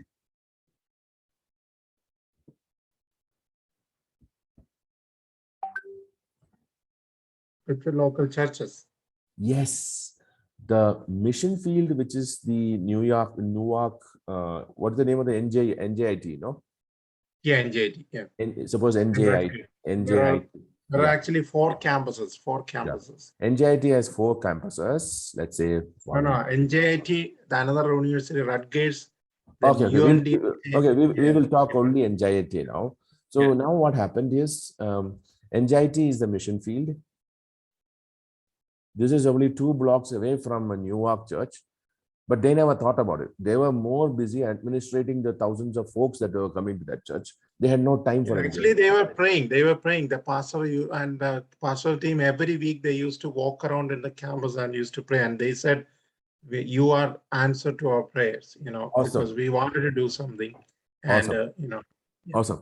But they couldn't get it. They couldn't get in. So now here is a mission agency coming and facilitating the church to go into the mission field. So it looks like originally the mission agency had authority because it was the one that captured the mission agency. But the mission agency knows its place and goes and says, church, you need to have the authority. So it is possible that the authority over the mission field is held by the mission agency, But the mission agency in the apostolic paradigm would look at the church taking the authority and then listening to what the church is telling to us. So eventually what Subhash will do, Subhash as ISI would say, you are first priority, it is your mission field, introduce the mission field, move out of that relationship, and then come by the side of the church and say, I can help you, your people who are going to be missionaries into this field. I can coach them, I can open the doors for you because I have access. Can you see how it is working? So the authority, what was originally with the mission agency, is transferred to the church. The church takes on the authority and now delegates some of the responsibilities to the mission agency so that mission field can be adequately dealt with. And what should be the net result of this mission in the correct paradigm? What would be the net result? By the way, NJIT is a college in New Jersey. Am I correct? Yeah. It's one of the big universities. How many people are studying there? At least maybe 40,000 at minimum. 30 to 40,000. 40,000. And where are the people from? Around 8,000 to 9,000 are international students from 75 to 80 different countries. 80 countries, people are represented here. Yeah. What should the church see this as? What should the church see this as? Can you all tell me now? Good. Can you? Wow. So here is now Newark Church. Sorry, my Newark Church. They see this as a mission field. They are taking the help of ISI and they are going into this mission field. What would be the net result of this? Many people will be added to the church. So let's look at one of the results, okay? Result number one. Result number one is many added to church. So some of these 40,000 would end up in Newark Church. Okay, what is the other possible result? I'm making you think all of that unit 1, unit 2, and unit 3, okay? Think many applying, of them going to go back to their own country. Some of them may be presidents, some of them may be the very influential people, and we have many stories like that, and that can change the whole world where they came from. So imagine A and B came to this church from the Newark campus ministry of the Newark Church, helped by the ISI, and they are discipled in the context of a church, taught the first principles, established in the faith, and they go back to, let's say, China, and one goes back to, let's say, Iran. What do they do there? If they are properly trained, they would become witnesses, and witnesses would become churches. Am I correct? Yeah. If you properly taught them, they would plant churches, right?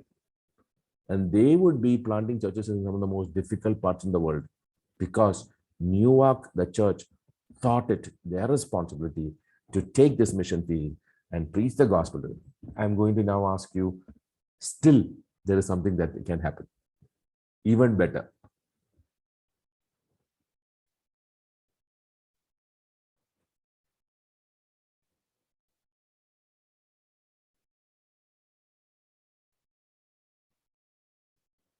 Think through your previous 3 units.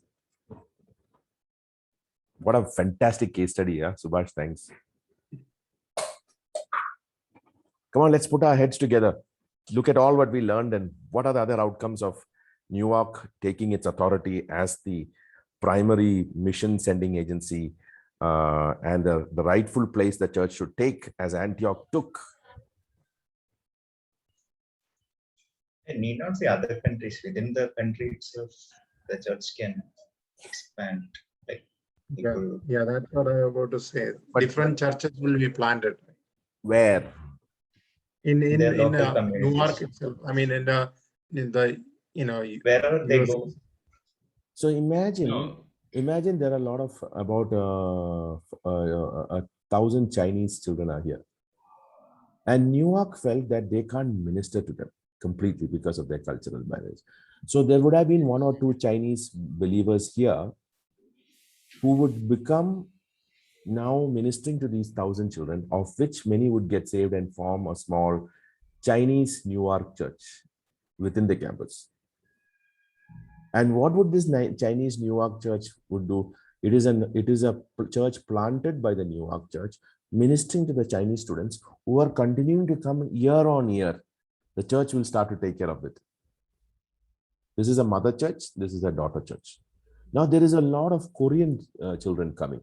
So the Newark church would have a Korean church ministering to this. So ultimately, among this 40,000, we would have about 10 to 20 churches planted within the Newark community, I mean, New Jersey IT, the community that is now going to minister to this continuous flow of students coming from these communities, able to establish in that 3 years or 4 years they are here, they are able to establish them very much in the faith and then send them out probably within the US, and wherever they go, they will plant a church, or wherever outside US, they would plant a church.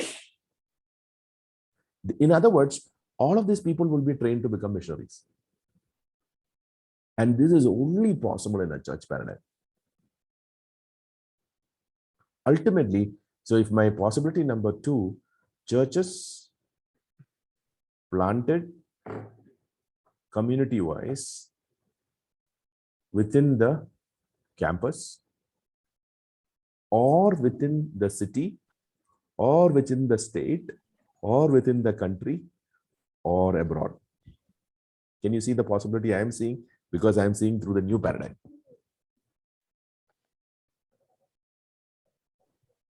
And all of this happened because Subhash went through a paradigm change. Because he went through a paradigm change, this church went through a paradigm change. And because this church went through a paradigm change, the church went into missions. The church planted. In all during this course, Subhash has an ISI agent. Sorry, that sounds very crazy. What is it from ISI? International Students. Yeah. Okay. International Students Incorporated. Not the other ISI. Okay. Not the terrorist Pakistani. So, but all through this journey, ISI worked with the Newark. Newark held the authority. ISI would go and tell Newark, what can we do for you?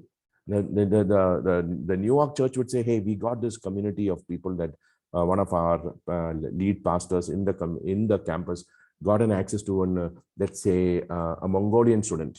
And, we heard that there are about 30 Mongolian students currently, and then suddenly you heard about another campus somewhere else that has got another 80 Mongolian students. Suddenly the campus, this Newark suddenly has an interest in this new campus.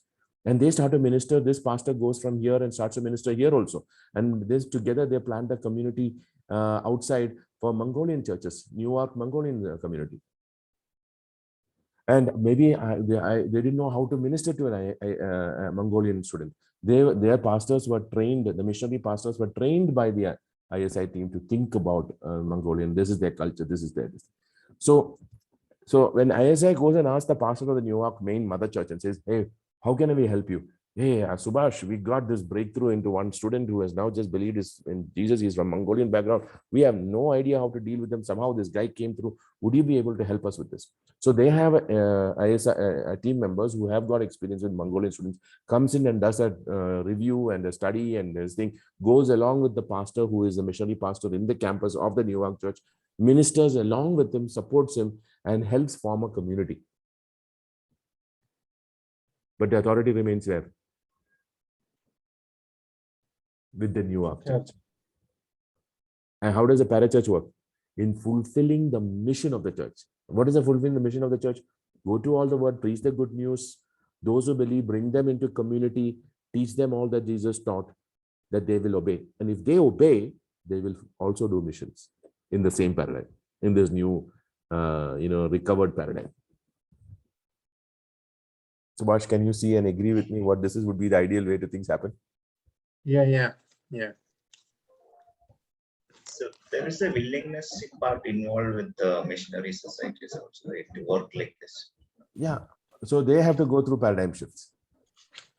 Yeah, for our existing in our place, we have this USI organization, right? Mhm. So, but that seems, even I came through faith through USI, but that works like more in the campuses, but even they are not associated with church, or they don't want to associate with church, maybe because the teachers or the leads are from different denominations.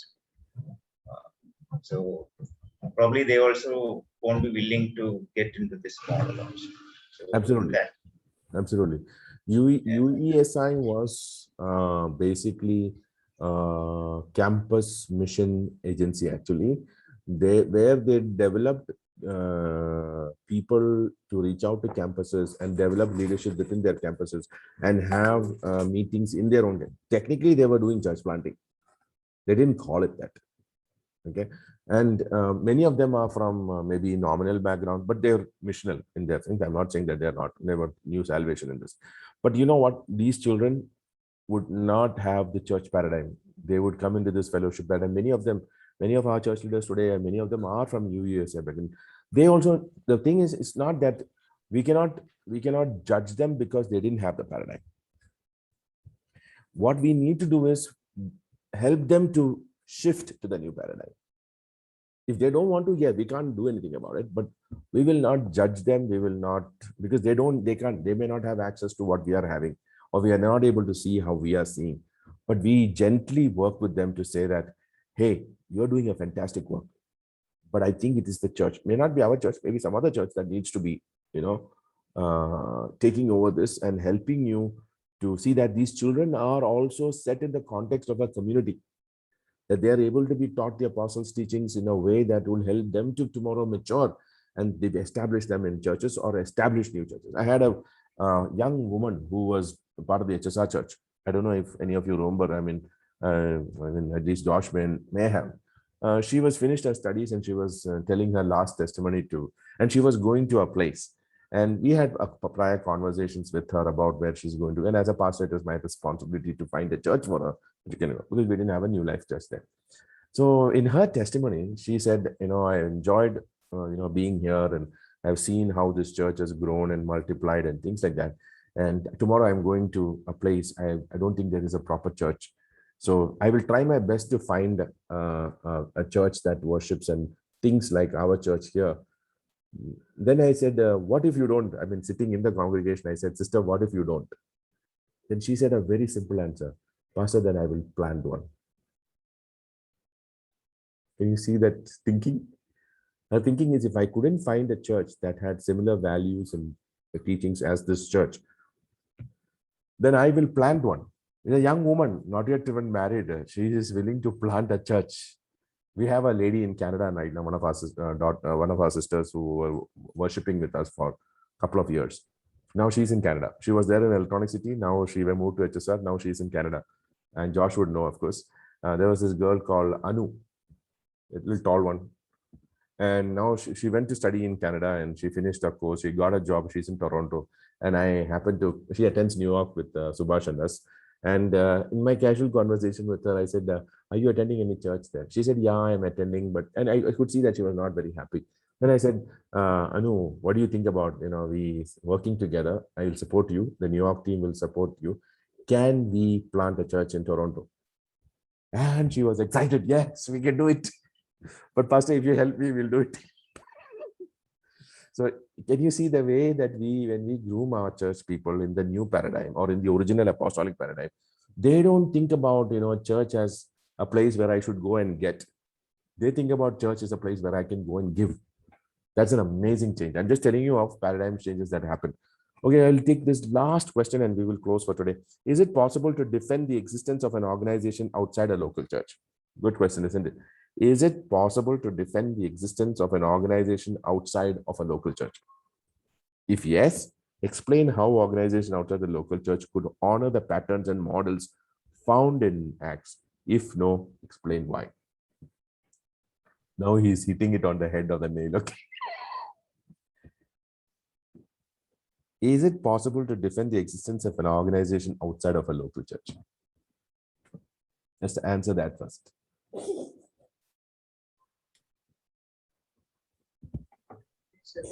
Biblically, no. What do you think? Robin says no.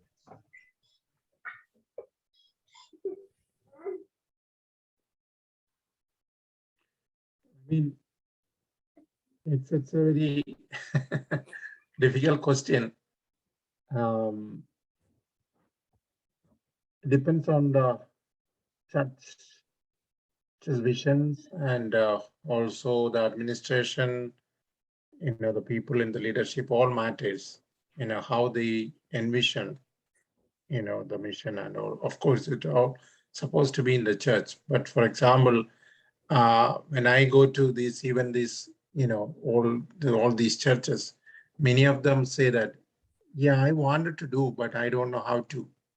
I'm American, or I am African. So I can only connect with this, I can't minister to Hindus or Muslims.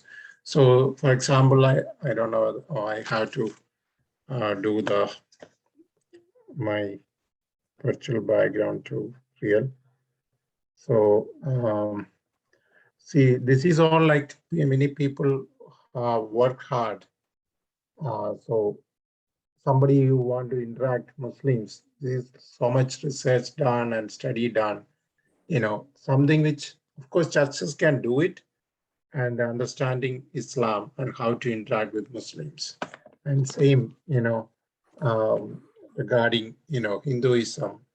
And so especially we may find it easy because we are exposed to this, but people from here, they have no clue, So there are like even the Buddhism, people from Buddhism, how to even interact with refugees and deal with. Many of them don't know. Some are really, hateful to those kind of things. So educating those kind of things, definitely, I'm pretty sure, because they were in this, and reinventing and researching, so many researches happened, that will really benefit to the church, that we cannot negate that fact. Subhash, And yeah. The question is it possible to defend the existence of an organization outside of a local church? And I know what you're trying to do. Yeah. It's a yes or a no question.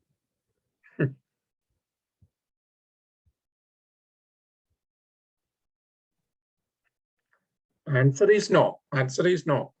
Good. Now let's go to the second part of the question.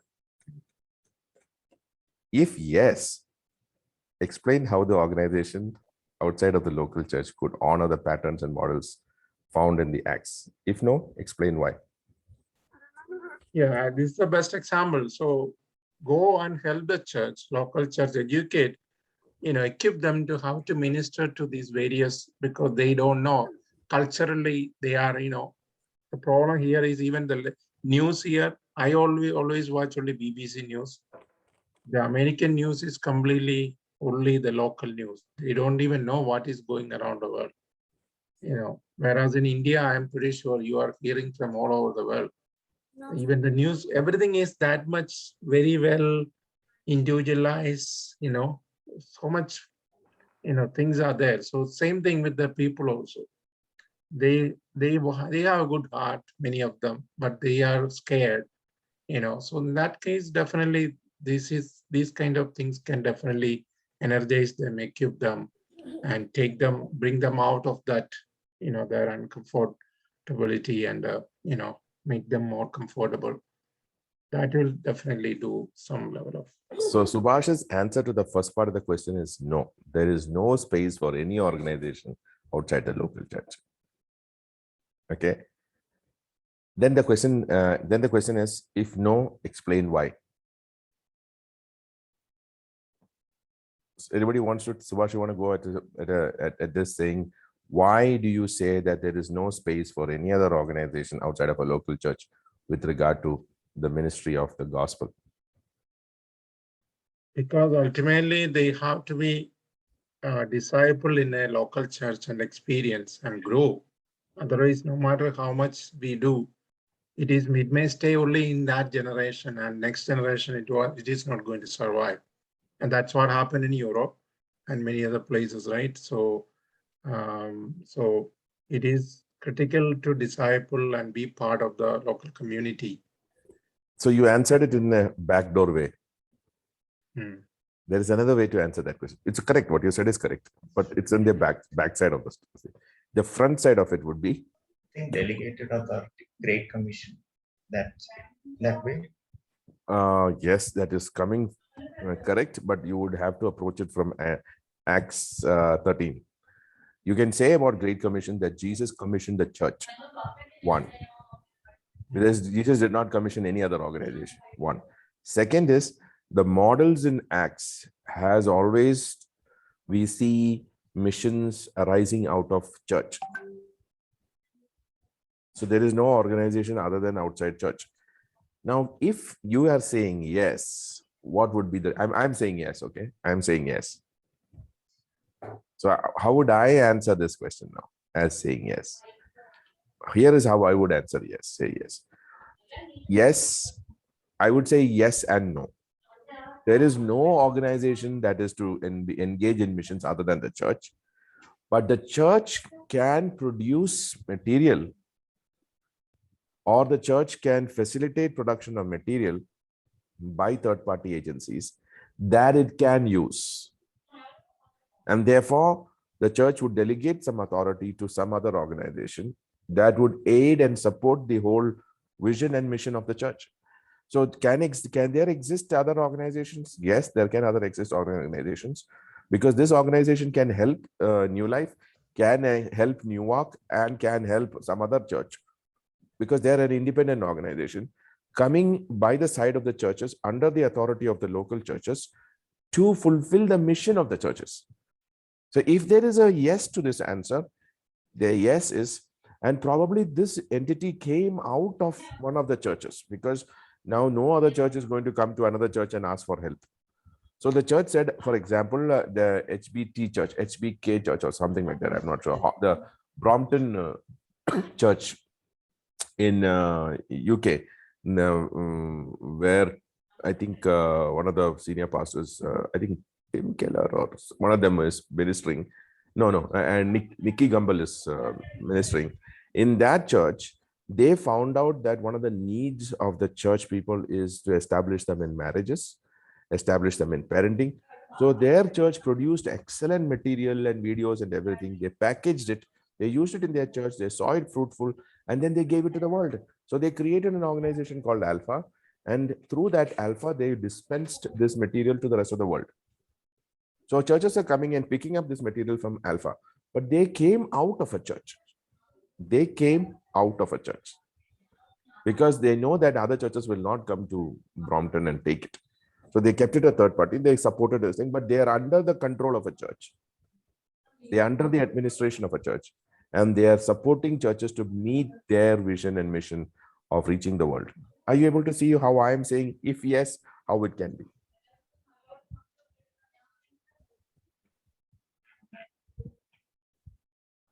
And look at the project question.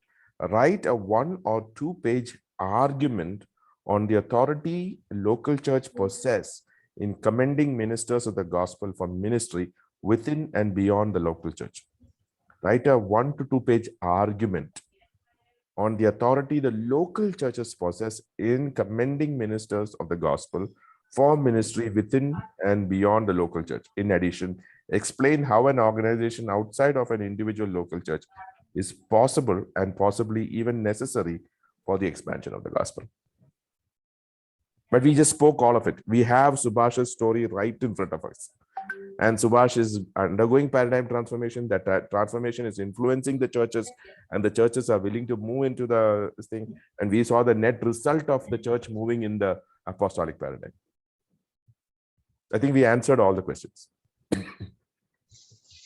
So we can mention this Socratic discussion examples. Oh, yes, please do it. You can actually, this is a learning from my Socratic discussion.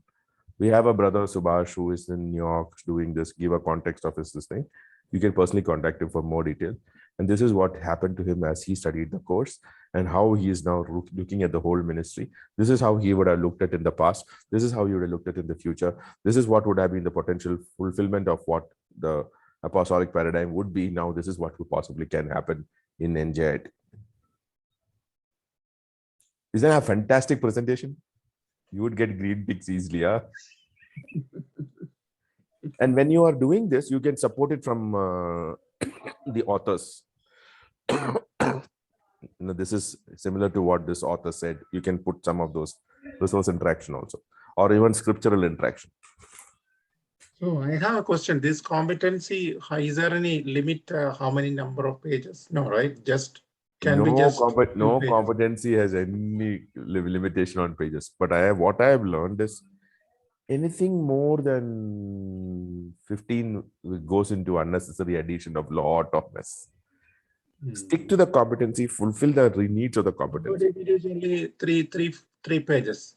No Is problem. it too long? If it meets the criteria of clarity, complete, accurate resource interaction, and ministry reflection, and one more thing is this, supported, it will clear. I have one of our pastors, Alvin, who wrote a 3-page or 4-page on Acts 1, that first competency, which we have all written 30 pages. He wrote only 4. I cleared it. Bill also cleared it because he met all the criteria. I cannot stop it. But it's how well you write. How well you are able to keep all the grid in before you and when you write. This would not, in the competency of design a model, this competency question is design a model for the local church to, what is the question? I'll just repeat it in 1 second. Hold on. Yeah. Design a model to use as a guide. Design a model to use as a guide. That means to say, this model is something that you can give. Now, Subhash, after you design this model, you can share this. Hey, there's an article I have read, Pastor. Would you like to read this? I mean, this may help you seeing what we can work together. You share this paper with the New York pastor. And suddenly he would come. He may ask you, can I join the course? You understand what I'm trying to say? You can leave it with your son. It is an asset that you have created out of your Socratic discussion and out of your reading of scriptures. You have now developed an artifact that you can share, maybe with ISI, maybe with New York, maybe you can share it to your son and your children. Maybe you can share it with your wife. This is what I wrote. It's a planning, establishing churches, right? Yes. But it's an artifact that you have to include mission agencies, right? Yes. Yeah. You can share it with mission agencies so that they are put on the right framework. You understood what I'm saying?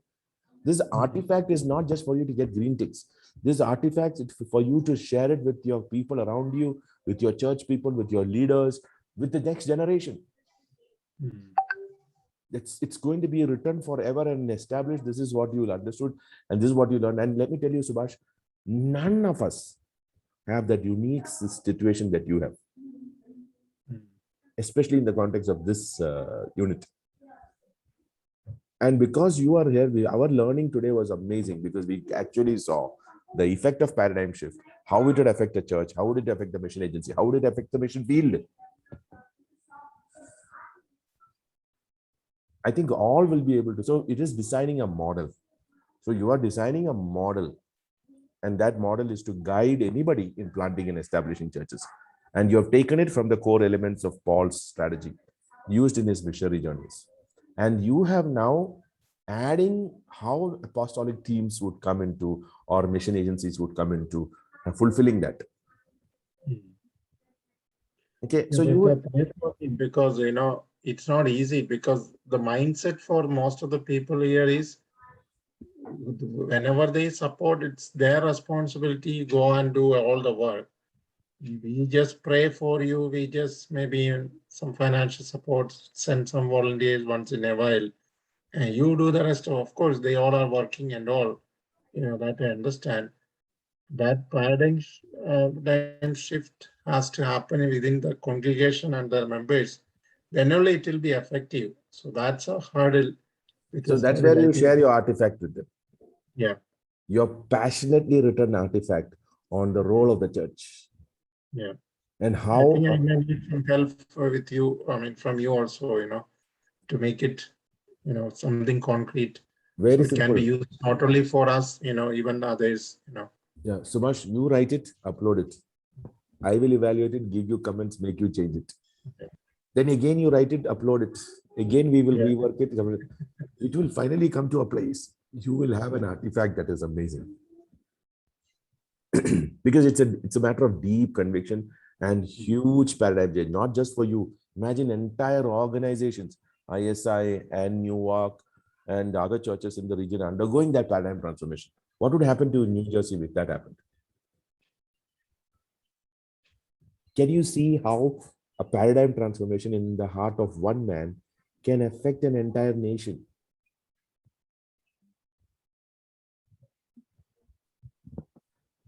Subhash, the weight is upon you now. Pressure builder. Anybody else would like to comment on something? Anything that we talked about, I mean, from Subhash's life? Pastor Sindhyapan, you have not spoken anything today, and it's abnormal.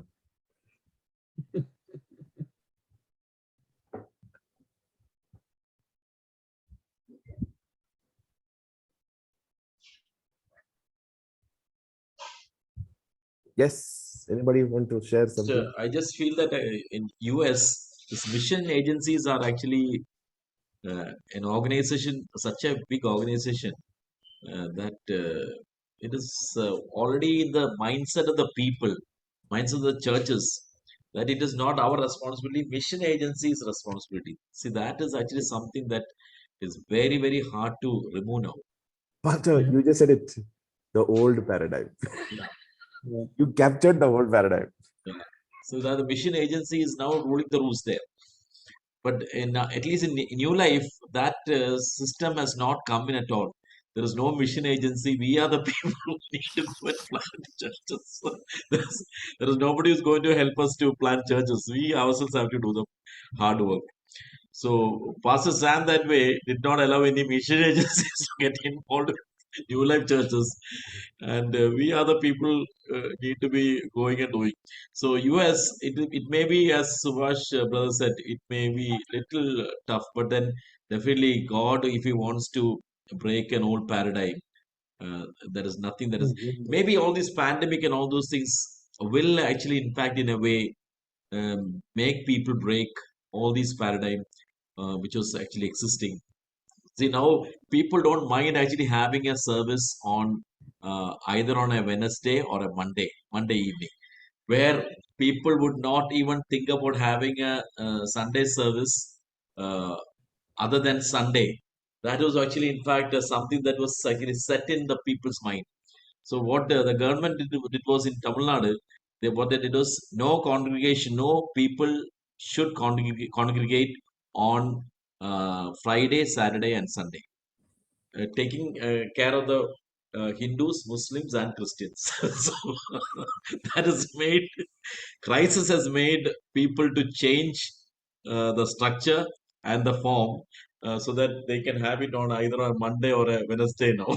So, so So actually, God was disruptive, isn't it? I He just believe that these are things that, in fact, we has have caused a little bit of shaking, and the shaking is actually going on till people understand what is the heart of God. so you have a word that is called disruptive technologies today.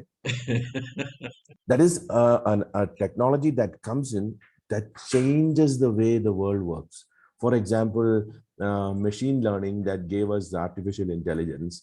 And today you have vehicles that can drive without a driver because it will know exactly, because using machine learning, it would have captured enough data from a central resource, and it would be able to take a person from one destination to another without any accident, without that person even touching the steering. Now, when this technology comes in fully, what will it disrupt? It will entirely disrupt the tourism industry. It will entirely disrupt the automobile industry. So these are disruptive technologies. But I am believing that God himself is disruptive. What does that mean? God brings situations in the life of the church that will help us to come out of our whatever setting that we have hardened into and make us relook. And we have a clear place to look at is the scriptures. When we say the scriptures, the apostolic paradigm. And suddenly we would be radical.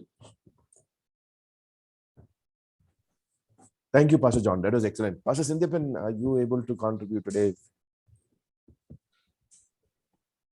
Pastor George, can you please share that once more? Which one? This one which you just now did, huh? Yeah, yeah. 1 second. Thank you. Pastor Sindhipan, without hearing you, we cannot go.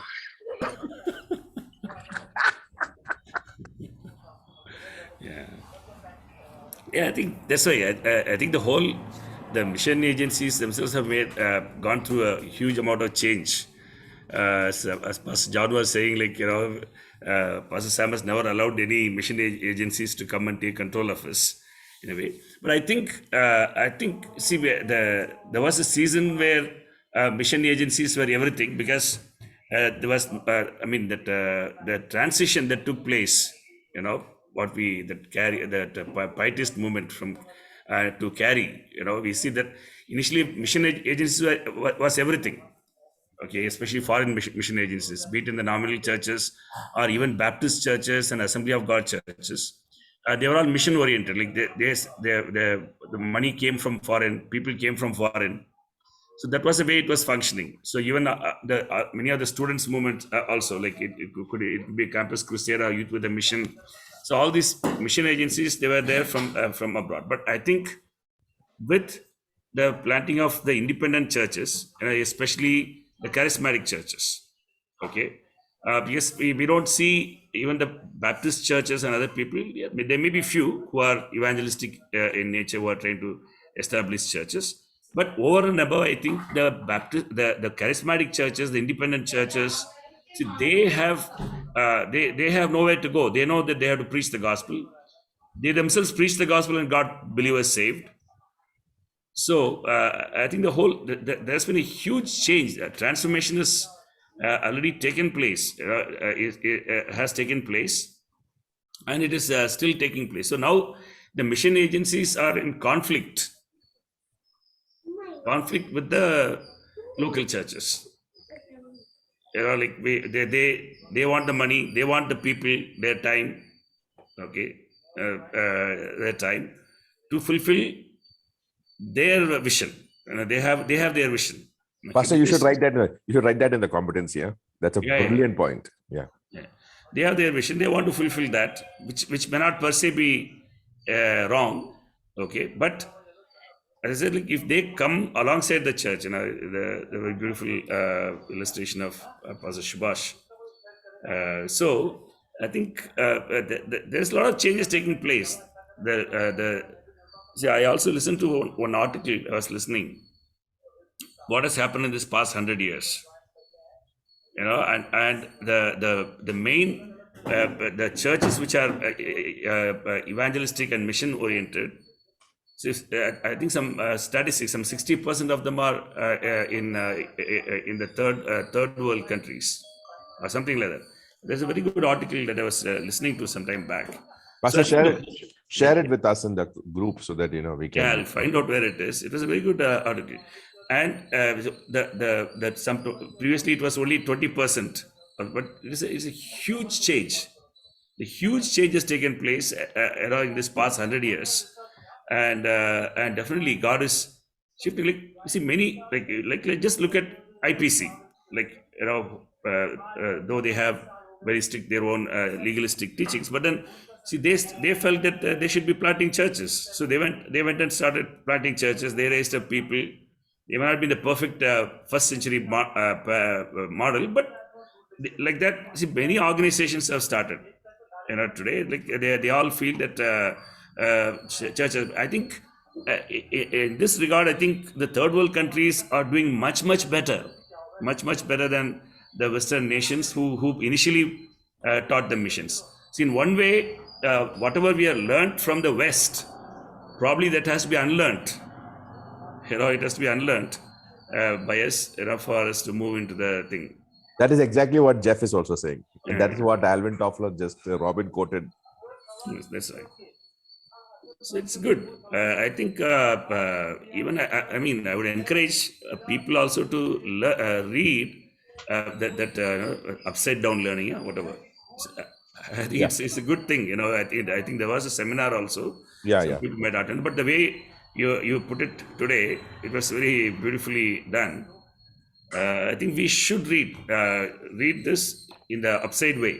Start from the competency question and all those kind of things. If you read in that manner, and especially with the question in mind, and then we read the scriptures, definitely we'll be able to find it easy. So, by the way, I just submitted the first unit last night. Superb, Pastor. Very excellently done work. But but I have learned like the first unit, like I put in lots of things, so it's become some 22 pages. So, Pastor, the only challenge I had with that was I've cleared it because resource interaction with Arthapathia's article is very limited. That's a major article. But you have given a broad this thing saying that I have taken this from Arthapathia. So I cleared it. Let's see if Bill will clear it. I think Bill will clear it because now I have brought in 8 regions. Yeah, you fantastically did it. Superb did it. Yeah. Your keys are For instance, I have not quoted word to word from these articles, but I've just given an overview. This has been taken from these people. Yeah. So I cleared it. If Jeff will, Bill will clear it, then you are through. Otherwise, it's written very well. Really nice. Yeah. No, why I brought that point is, see, if we, like initially, the first unit, like we didn't understand fully, like we were just telling whatever was coming to our fancied mind, like if we change this order of, first understand what is the competence you are gaining, what are the questions, what are the discussions through the Socratic questions, what are the questions and discussions. So then we'll be able to really grasp this. Just sharing for the benefit of all. It's better that we go through that. And also, like you are a real transformer, George, changing the mind. So you almost convinced me now to start first principles. Okay, but I know where to start, when to start, with whom to start.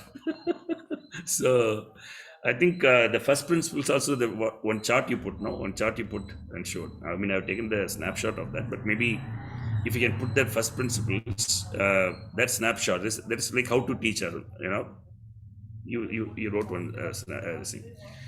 So that would help us. So we can understand that in this first principles, you are trying to change the mindset of the people. To behavior. The beliefs and then behavior, and there will be definite action steps that will be taken. Also, I think this final article that we are going to write, that is the final article, that practically you design your own model. No, that is 4th article. We have one more. No, the 4th article is networks and all those things. No. What we are reading is the 4th. Design a model is the 4th article. Yeah. I'll just show you, Pastor. What is Pastor said is right. The title is Networks and Organization. Yes, unit 4, right? So this is the 4th unit. Okay, 4th unit is design. The competency question for 4th unit is design a model. The 5th competency is also design a set of guidelines. No, the title, I think it's networking. Title is networking organization in the local church. Yeah. Yes. Yeah, so that means so probably I didn't fully grasp the 5th one, which we are not at come so far. But I think this 4th, as I said, probably this 4th and the 5th unit of this series, probably both the units are aimed at getting us to a comprehensive implementation part. Is that right?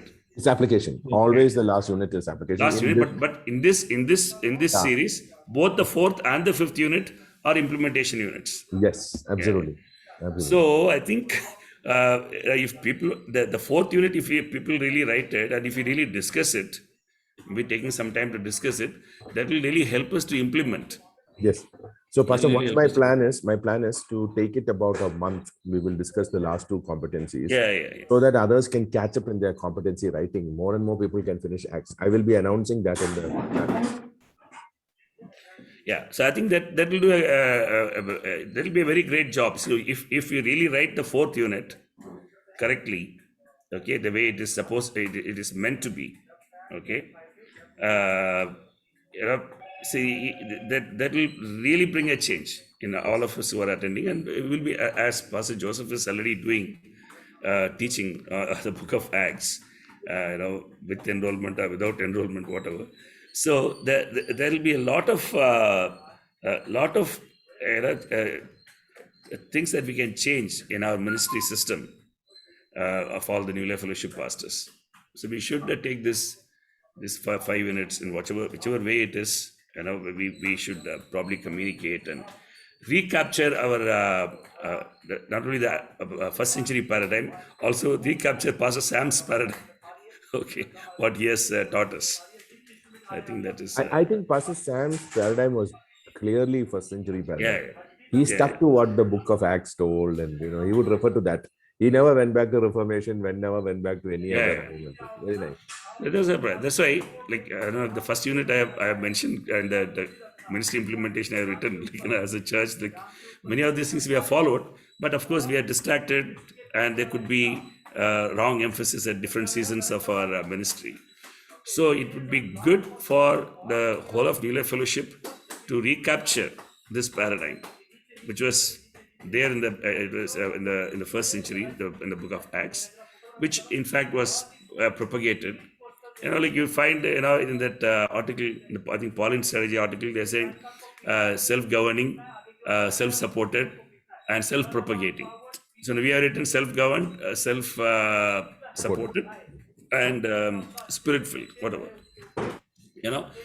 It is that close. The paradigm what Pastor Sam has propagated is that close. So it's good. So See, can I ask even one more thing. I think for the benefit of everybody, see, all the units, they are giving you the answer in a way. All the 5 units, they are giving you the answer. If you go through these 5 articles and how to write, they have kind of written and given to you in a way. So you can be very well benefited, not only for the sake of writing, but also for the sake of understanding. Yeah, I think that 5 articles are there. Yeah, so I want you to know, pastors, that also the answers are given. All the unit answers are given behind. Sample answers are given behind. They are spoon feeding us. They just want us to have paradigm change. So this is the first competency. Second competency, they have written centrality of the local church in the plan of age. Then they have taken how Christianity expands. These are fantastic, ideas that they share. The core model, that's the third competency. And the fourth model is networking, authority of organizations. He has written the answer and given us. Jeff has already written the answer and given us. And ministry of mission strategy in the local church. This is like guidelines. Can you see the idea of designing a model? How do you design the model? See, so all the answers are given behind. As Pastor said, it is also given in the course. We go through the course, the answers are also given to us clearly. But of course, don't copy it. Don't cut paste it.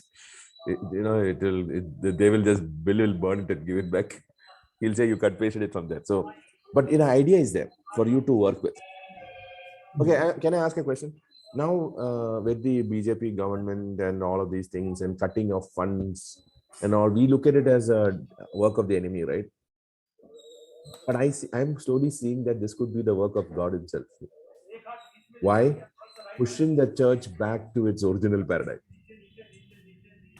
Cutting off mission agencies completely. You know what? Who are the most affected today by the cancellation of FCRA?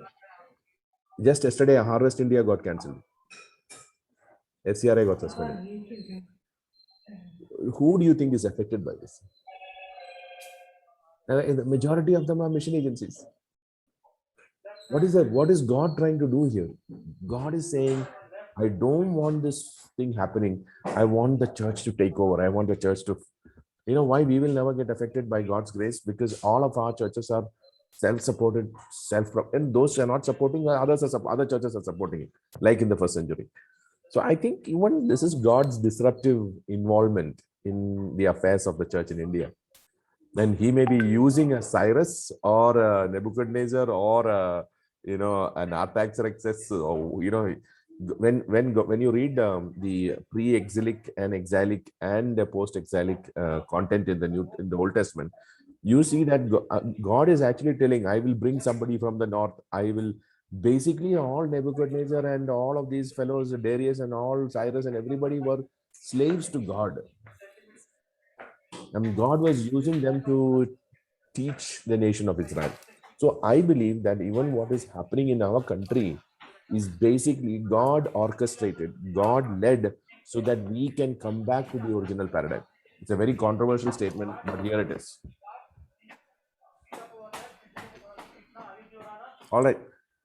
Just a thought came to my mind, regarding this upside down approach. I just wanted to share with you and maybe get your feedback. Maybe the entire our teaching, our main competency question or the statement should be the Great Commission. Based on that, all our teaching should, I think relate to that, something like that may be a better approach, even in our church group, the studies and all. Yes. If you notice, whenever I teach first principles or I always take the Great Commission and break it up. Otherwise, it doesn't fit, because everything fits into that actually. So I always start with the Great Commission everywhere. So can I ask Subhash, Pastor, can you pray and close for session today? If there is no other questions, we can all continue after if anybody wants to, but let's pray and close with those. Holy Father, we thank you and we praise you for helping us to come together and learn from the Word of God and scholars and discuss and identify what was your intended plan for the church and for the planting your kingdom in this world. And Lord, we thank you and we praise you for calling us. Thank you for teaching us.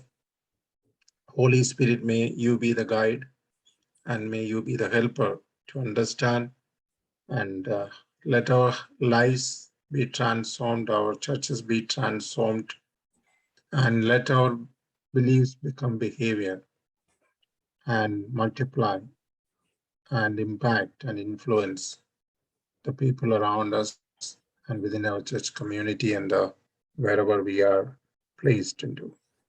Lord, in the coming days, help us to experience that divine supernatural growth and your miracles and wonders so that the church can fulfill its mission like how it was when it was originally started.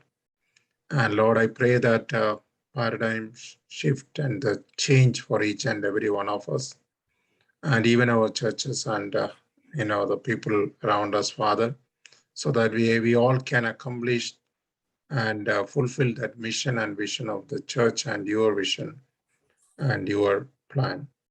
And Lord, thank you for this time together.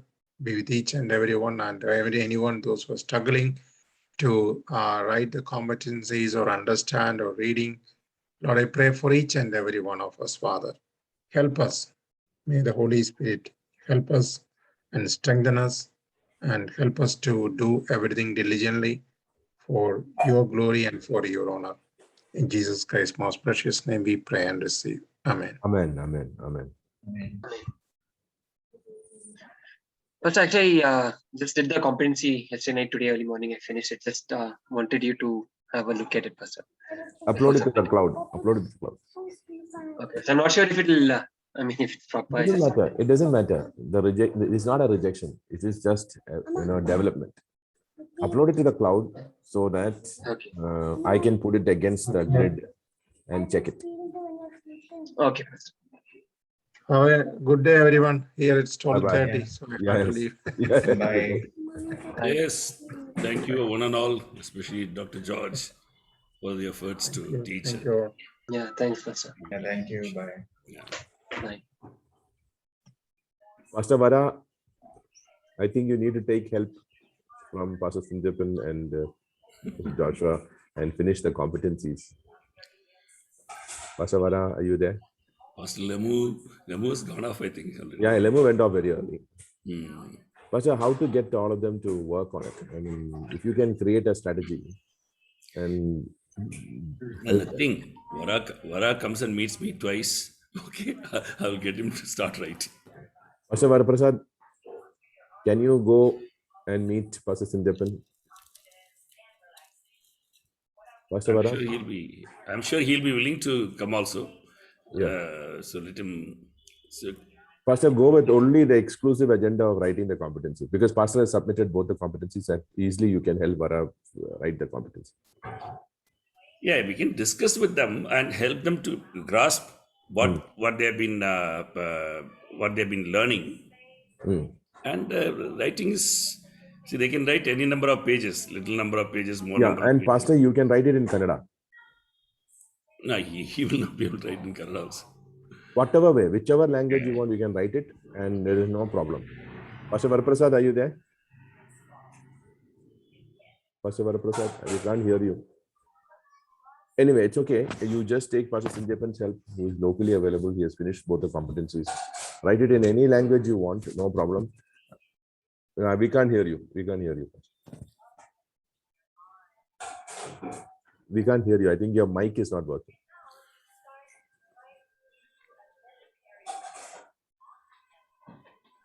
What a sign language. No problem. You can hear us. Okay, that's enough. Meet Pastor Sinjapan and start writing your competency and submit. Very important. Otherwise, you will get backlogged. We are finishing the first course, Acts.